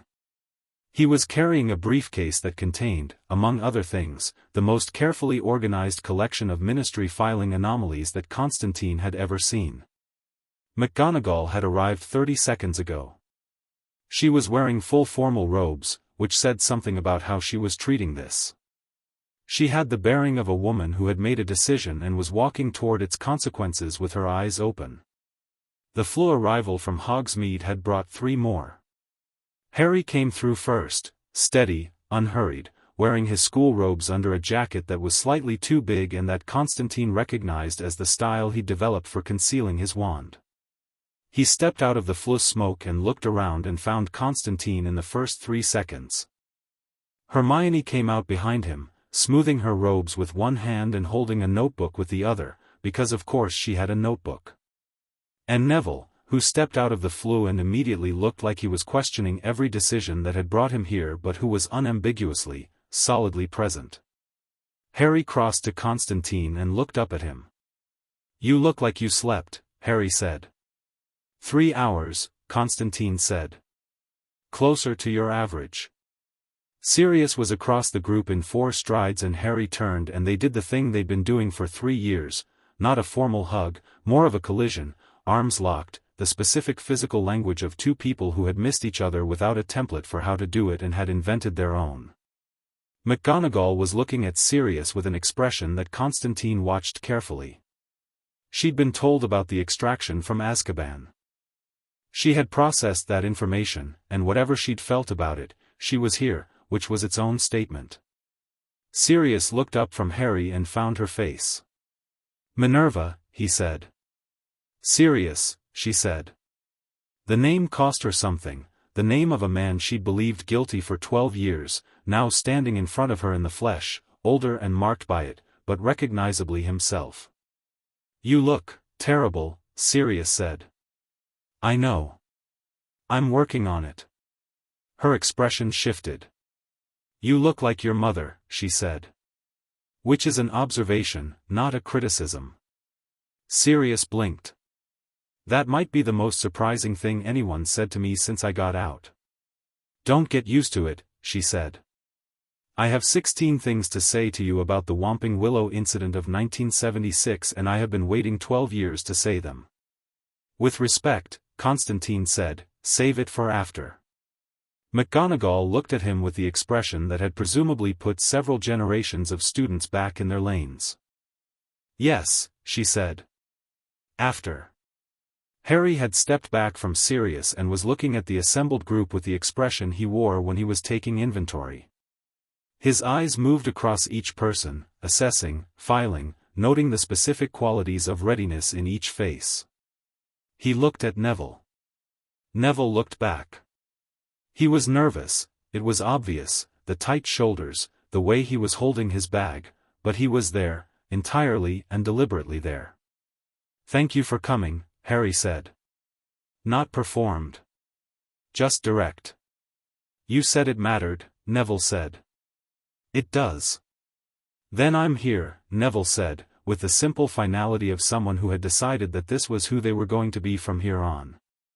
Constantine looked at all of them, the assembled pieces of 6 years of work, the living architecture of everything that had been quietly built while the world's most trusted wizard had continued to be trusted, and he felt something that he didn't examine closely. "Right," he said. "Here's how this goes." The Ministry of Magic in the morning had the quality of all bureaucratic institutions at their busiest, a controlled chaos with invisible seams, people moving in organized patterns that only made sense if you already understood the system. The atrium was vast and gold, and the fireplace wall blazed with flue arrivals, and in the center a fountain that someone had recently retransfigured was doing something architecturally ambitious with enchanted water. They moved through it as a group. Constantine had the filing documents, the direct petition, drawn up by a magical solicitor Allegra had sourced, correct in every technical particular, citing the three-witness provision that had last been used in 1947 and that several ministry officials had apparently forgotten existed. The filing desk was on level 2. The witch behind it looked at the petition, looked at the three witnesses, looked at the supporting evidence package that Constantine set on her desk, which was considerable, and then looked at Constantine. "This is a direct petition to the full Wisengamot," she said. "Yes. Under Article 19 of the Charter of Magical Rights. 1692, the provision exists. I've cited the statute." She looked at the petition again. Her expression had the quality of someone doing rapid calculations about what this piece of paper was going to do to her morning. "This will require a formal session to be convened," she said. "Yes," Constantine said. "Today." She looked at him. "The chief warlock would need to be, the chief warlock is the subject of the petition," Constantine said. "The provision specifically accounts for this scenario. In the absence of the chief warlock's appropriate participation, the senior Wisengamot member convenes." He put a copy of the relevant statute clause on top of the documents. "I've marked the relevant section." She read it. She read it again. "I'll need to escalate this," she said. "Please do," Constantine said. They waited in the corridor outside level 2, and Harry sat on a bench with Hermione, who had opened her notebook and was reading it with focused efficiency. Neville sat on Harry's other side and looked at the passing ministry officials with the expression of someone cataloging a new environment. Sirius stood with McGonagall near the wall, talking in the low voices of people exchanging things that had been waiting 12 years to be exchanged. Constantine stood near the filing desk and waited. It took 40 minutes and 3 separate officials of increasing seniority before someone appeared who clearly understood exactly what the petition was and what it meant. Amelia Bones, head of the Department of Magical Law Enforcement, a broad-faced, sharp-eyed woman with a monocle and the bearing of someone who had not survived in her position by being unobservant. She read the petition standing up, which Constantine recognized as the body language of a person taking something seriously enough not to sit. She looked at Constantine. She looked at the evidence package. "You have the etheric compass," she said. "Yes." "That's Dumbledore's instrument." "Yes." "How did you obtain it?" "Through legal means and a legitimate witness who will testify to the method of retrieval." He held her gaze. "The log is intact. The record of every reading is complete and dated, and the signature authentication is clear." Bones looked at the petition for a long moment. Then she looked down the corridor at the group sitting on and near the bench, and her gaze moved across them and stopped on Harry. She looked at him for a moment. Harry looked back. "Article 19, Bones said, to nobody in particular. I haven't seen Article 19 in 30 years. She looked at Constantine. "I'll convene the session. 2 hours. She handed the petition to the official beside her. "Send notification to every Wisengamot member currently in the building and begin the emergency recall for those outside it." She looked at Constantine one more time. "This had better be what it says it is." "It's worse, actually," Constantine said. "But it's all documented." The Wisengamot chamber was older than anything else in the ministry, a circular room that predated the current building by several centuries, stone-walled and tiered, with bench seating that rose steeply around a central floor. It held itself differently than the rest of the ministry, with the specific atmosphere of a room in which important things had happened often enough that the walls had absorbed it. Constantine had been in courtrooms. He'd been in rooms that held power in various configurations. He stood on the central floor with Sirius on his left and McGonagall on his right and the rest of the group in the gallery, Harry, Hermione, Neville, babbling, Thorn, and he waited. The chamber filled. Wizengamot members arrived in ones and twos and then in a stream, robes of plum and gold, the senior wizarding judiciary in the middle of an October morning, carrying the various expressions of people who had been told something was urgent without being told what. The noise of it was considerable, and then it wasn't, because the doors at the top of the chamber opened. Dumbledore walked in. He wore full robes, which was perhaps a signal that he'd known, or guessed, what was coming. He walked to the chief warlock's seat, which was the elevated central position in the senior tier, and he sat, and the chamber went quiet. He looked at Constantine. Constantine looked at him. It was the first time they'd been in the same room. 6 years of parallel operations, 6 years of building and counterbuilding, 6 years of operating in the same case from opposite sides, and this was the first direct view. Dumbledore was extraordinary. Even now, even in this room, in this context, with everything that was about to happen, Constantine could see why the world trusted him. He had the quality of deep seriousness held in exact balance with warmth, the specific gravity of someone who had spent decades being the person other people brought their worst problems to and who had absorbed all of it and remained functional. Upright. Present. He was also, Constantine noted, not afraid. Article 19 petition, Dumbledore said. His voice was measured and clear. Filed this morning by, he looked at the petition in the clerk's hand. John Constantine, with supporting witnesses. The Wizengamot will hear the petition. He paused. I will note, for the record, that I am named in this petition, and that I have therefore requested that Senior Wizengamot member Madam Bones convene and preside over this session. It was the right move. Smooth, transparent, the voluntary relinquishment of chair authority before anyone could demand it. Constantine filed it as significant. Dumbledore was going to fight this on the ground of process and legitimacy, not on the ground of denial. Bones took the convening chair. Constantine laid out the case. He did it the way he'd done everything for 6 years, methodically, completely, without rhetorical embellishment. He described the curse architecture. He described the removal process and his findings, and he placed his written technical analysis into evidence. Babbling followed, presenting her documentation, 30 years of work, clear and structured, the theoretical framework established with the precision of a career scholar. Thorn presented the ministry irregularities, his voice shaking slightly but his documentation immaculate. McGonagall described the retrieval of the compass from the headmaster's office, the legitimate access, the intact condition of the instrument. Then the compass itself was placed before the chamber. An independent examiner, a Wizengamot-appointed curse specialist who had been brought in with 40 minutes' notice and who had the focused energy of someone doing the most interesting work of their career, spent 20 minutes with the compass and its log. He presented his findings in a voice that was carefully neutral and that Constantine recognized as the voice of someone trying not to show that what they were reading was extraordinary. The log covered 10 years. Every reading. Every date. Every duration. The signature authentication was absolute, there was no ambiguity, no alternative explanation, no reading of the record that didn't resolve to the same conclusion.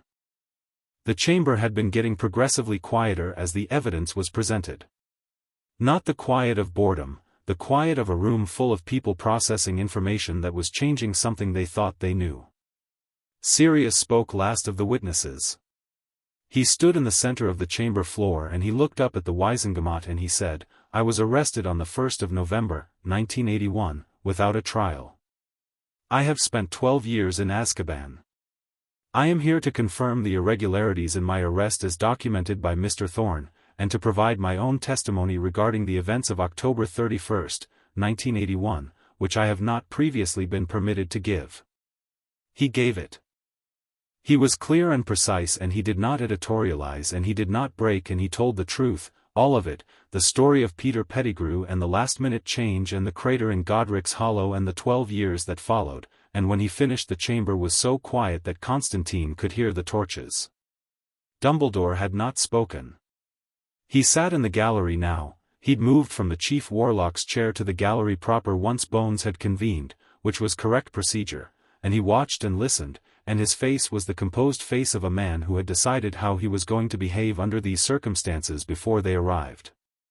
Bones called for questions from the chamber. There were many questions. They took an hour. Constantine answered most of them, deferred to the specialist on the technical curse architecture, deferred to babbling on the theoretical framework. He watched the chamber's mood as the questions moved, and he tracked the specific progression of a room moving from skepticism through reluctant credence toward something that was harder to walk back. Then Bones said, "Albus Dumbledore. You have the right to respond." Dumbledore stood. He looked around the chamber. He looked at the evidence. He looked at the compass, still on the central table, its mechanism still running. "What has been presented today," he said, "is accurate." The chamber erupted. Constantine didn't move. Dumbledore waited for the noise to subside with the patience of someone who had managed large rooms for a long time.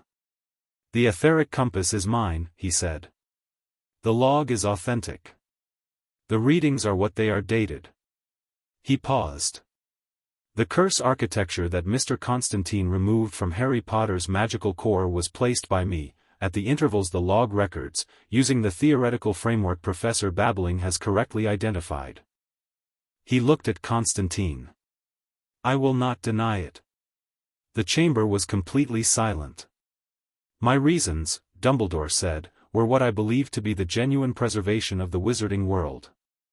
Lord Voldemort is not defeated, he is displaced, dormant, waiting for the means of return. The prophecy, there is a prophecy, which I will provide to this chamber in full, identifies Harry Potter as the one with the power to meet him. My concern, in the years following Voldemort's first defeat, was that Harry grow up in a configuration that would ensure he could fulfill that role." His voice was steady and without apology and without performance. "I was wrong," he said. "The methods I chose were wrong. I believed they were necessary. I accept that the chamber will make of that what it will." The silence held for a long moment. And then, from the gallery, a voice said, "If the chamber permits, I'd like to say something." Every head in the Wizengamot turned. Harry Potter was standing in the gallery, and he wasn't asking permission so much as announcing intent, and Bones looked at him and then at the chamber and then said, "The petition's primary subject has standing. The chamber will hear him." Harry came down from the gallery to the central floor. He stood there, 11 years old, school robes, a jacket slightly too big, round glasses, the lightning bolt scar visible on his forehead in the chamber's light, and he looked up at Dumbledore. Dumbledore looked down at him. "You built a prophecy into a person," Harry said. His voice was clear and even, and it carried in the chamber the way voices did when the room was silent enough and the speaker had nothing to hide. "You decided what I was for before I could speak. And then you spent 5 years making sure I couldn't disagree." He paused. "I'm not angry about it the way people probably expect me to be angry. I'm not going to stand here and perform outrage for the chamber. What I'm going to say is simpler than that." He was still looking at Dumbledore. "You're the most capable person I've ever heard of," Harry said. "You've spent your life defending people who didn't know they needed defending. You beat Grindelwald when nobody else could. You built Hogwarts into something real and good and worth having. I know all of that." A pause.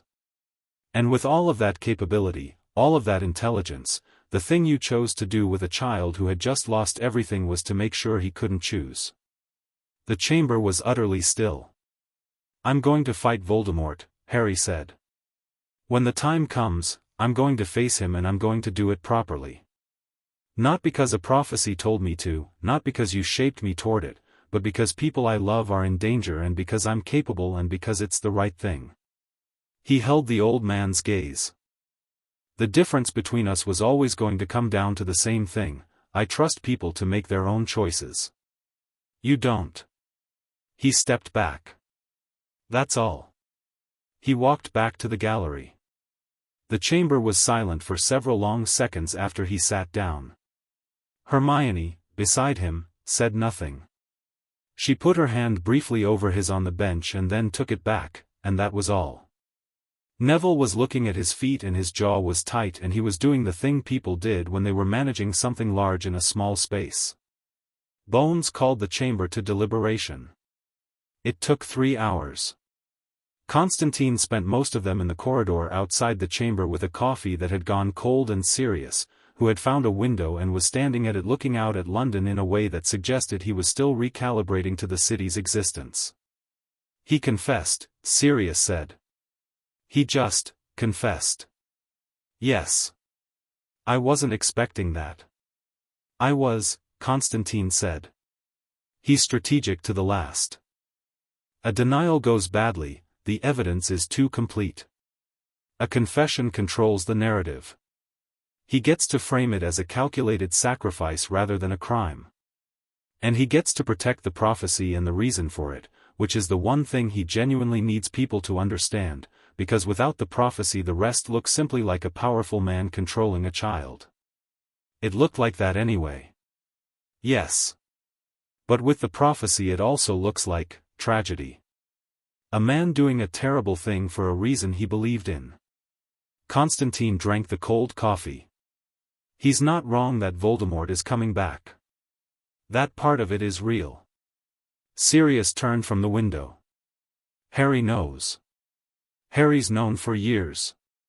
He doesn't look scared. No, Constantine said. He doesn't. Sirius looked at him. What happens to Dumbledore? Constantine had thought about this. He won't be arrested. He's too important and too beloved, and the case, as complete as it is, runs into the reality that the wizarding world needs him and knows it needs him. Bones will recommend censure, formal, on record. He'll lose the chief warlock position, probably the ICW role. His influence in the ministry will be structurally reduced. He paused. He'll keep Hogwarts. That doesn't feel like, it's not nothing, Constantine said. Formal censure from the Wizengamot on record is not nothing. His ability to operate in the shadows, to have the kind of unexamined authority that let him do what he did, that's gone. Everything he does from here is watched. He looked at Sirius. And you're exonerated. Harry has you. That part is not nothing either. Sirius was quiet. The prophecy, he said. It's real. Real enough. Harry's going to do what Harry does, Constantine said. Which is make excellent decisions in circumstances that nobody would blame him for finding overwhelming, and refuse to be reduced to a function. Sirius looked at him for a long moment. You know, he said, when I first got out and you told me about him, I thought the 6 years had done something to your objectivity. And now? Now I think your objectivity is fine, Sirius said. And also that you have about as much objectivity on the subject of Harry Potter as I do, which is none. Constantine said nothing. I'm just saying, Sirius said. I heard you. He called you the closest thing to, I was there, Constantine said. Right, Sirius said, and looked back at the window with the expression of someone who had made their point and was generously not pressing it. The chamber doors opened at 3:30. Bones read the Wizengamot's findings in the clear, formal language of legal record, a language that Constantine had learned to hear past, to extract the actual meaning from the procedural wrapping. Sirius Black, full exoneration. Immediate restoration of rights, property, and status. The case against Peter Pettigrew reclassified and a warrant issued for his apprehension. Albus Dumbledore, formal censure by the full Wizengamot. Removal from the position of Chief Warlock with immediate effect. The International Confederation of Wizards notified. A mandatory review of all actions taken in the capacity of Hogwarts headmaster over the relevant period. Permitted to continue as headmaster pending review. All monitoring instruments to be registered and audited annually. The chamber noted that the curses placed on Harry James Potter had been removed, confirmed by independent examination, and that his magical core showed no remaining structural modification. Bones closed the record. The chamber began to empty. Dumbledore came down from the gallery. He walked across the chamber floor to where Constantine was standing, and the people between them moved aside, not out of deference, exactly, but out of the instinct that people have around things that carry charge. He stopped in front of Constantine. "You've been building this for 6 years, Dumbledore said. "Yes." "From the moment you found it?" "Yes." Dumbledore looked at him. The blue eyes were tired, which was not something Constantine had expected, not defeated, not broken, just genuinely tired, the tiredness of someone who had been carrying something vast for a very long time and who could feel the weight of it differently now that some of the architecture supporting it had changed. "He's going to need," Dumbledore started. "He has what he needs," Constantine said. "He's had it for a while." Dumbledore looked across the chamber to where Harry was standing with Sirius and Hermione and Neville, and the expression on the old man's face was complicated enough that Constantine didn't try to parse it fully. Grief was in there, and something that was perhaps pride, and something that was perhaps the specific pain of a gardener looking at a plant that had grown in a direction they hadn't planned and being, despite everything, glad of it. "The war is coming," Dumbledore said. "I know. He is, despite everything, he is what he needs to be for it." "He's what he is," Constantine said. "That's the distinction." Dumbledore nodded once. He looked at Constantine for a moment longer, and then he turned and walked out of the chamber, and the space he left behind was large in the specific way that large personalities left large spaces. Constantine stood in it for a moment. Then he crossed the chamber floor. Harry saw him coming and peeled away from the group and met him halfway. He looked up at Constantine and his face had the particular quality it had on the days when a lot had happened and he was still processing it, active, present, turning things over. "Sirius is exonerated," Harry said. "Yes." "Formally." "On record." "Yes." Harry looked at the chamber doors, which were still swinging from Dumbledore's exit. "He confessed," Harry said. "Yes." "That surprised me," Harry said. "It shouldn't have. You told me he was strategic." "It surprised me slightly too," Constantine admitted. "The timing of it. Did it change anything?" "Procedurally, no. Personally," Constantine looked at him. "Possibly." Harry nodded. He seemed to be sitting with that, the complication of a villain who wasn't a villain, the moral weight of a man who had done something unconscionable and not lied about it when given the chance to. "What happens now?" Harry said. "To the war. To Voldemort." "Voldemort is still out there," Constantine said. "After tonight, wherever Quirrell surfaces, whatever he does next, that's a real problem that doesn't disappear because Dumbledore's been censured." "I know." Harry's voice was steady. "I'm not expecting it to be easy." "No. I'm also not doing it alone." He glanced back at the group, Sirius, talking with Bones now with the animated focus of someone beginning the process of reclaiming 12 years' worth of legal standing, Hermione, who had her notebook out and was making notes with the focused energy of someone who intended to be useful in every available capacity, Neville, who was standing very straight and looking at the chamber with an expression that suggested he was deciding who he intended to be in the years ahead, McGonagall, talking. With babbling in the low voices of women who had spent 30 years being careful and were doing the math on what could be less careful now. "No," Constantine said. "You're not." Harry looked at him. "You're going to say something about going back to school now," Harry said. "You're going to say something about not needing me to say it." "I don't need you to say it." "I know. I know you know." They stood in the mostly empty chamber and looked at each other, and outside the wide windows of the Ministry building London was doing its October thing, grey and busy and entirely indifferent to anything that had happened in the last 6 hours, and the light was going already, the short days of autumn moving toward dark. "I'll be in Hogsmeade in 2 weeks," Constantine said. "Saturday." "I know," Harry said. "You always are."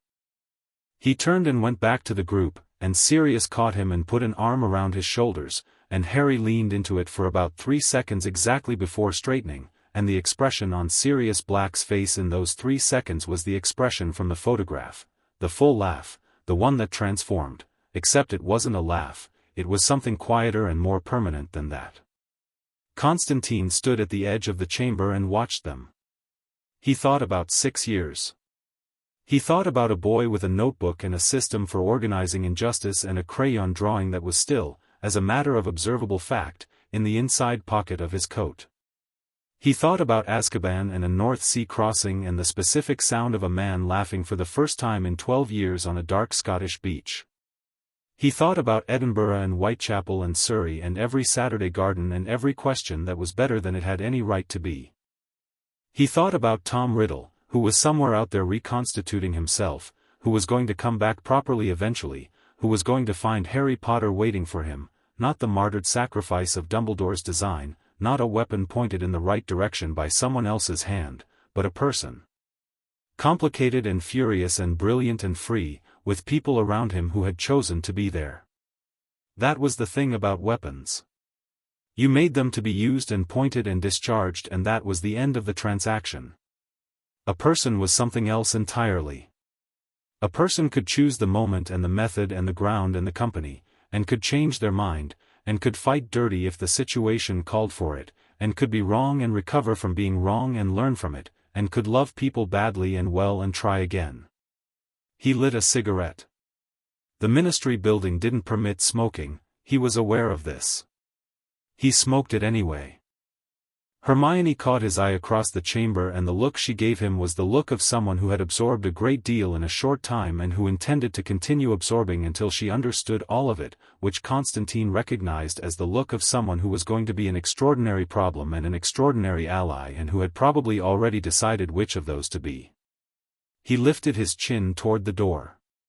She closed her notebook, and the group moved toward the exit, and Constantine dropped the cigarette on the stone floor of the Wizengamot chamber and stood on it, and followed them out.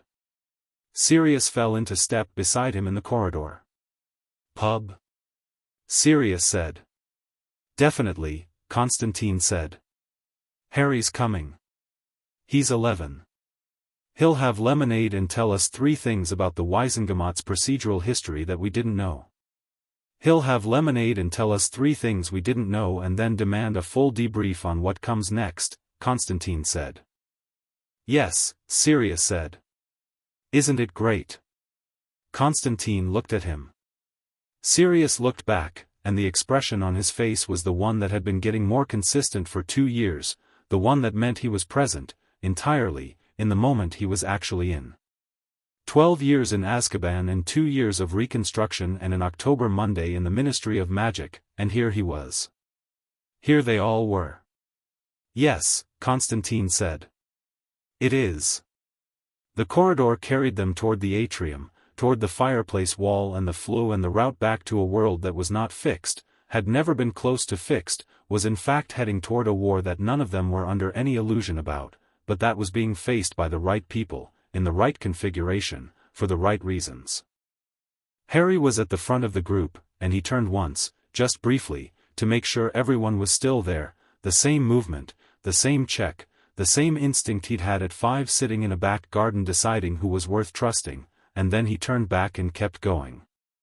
The atrium was busy and gold and indifferent to everything. They went through it.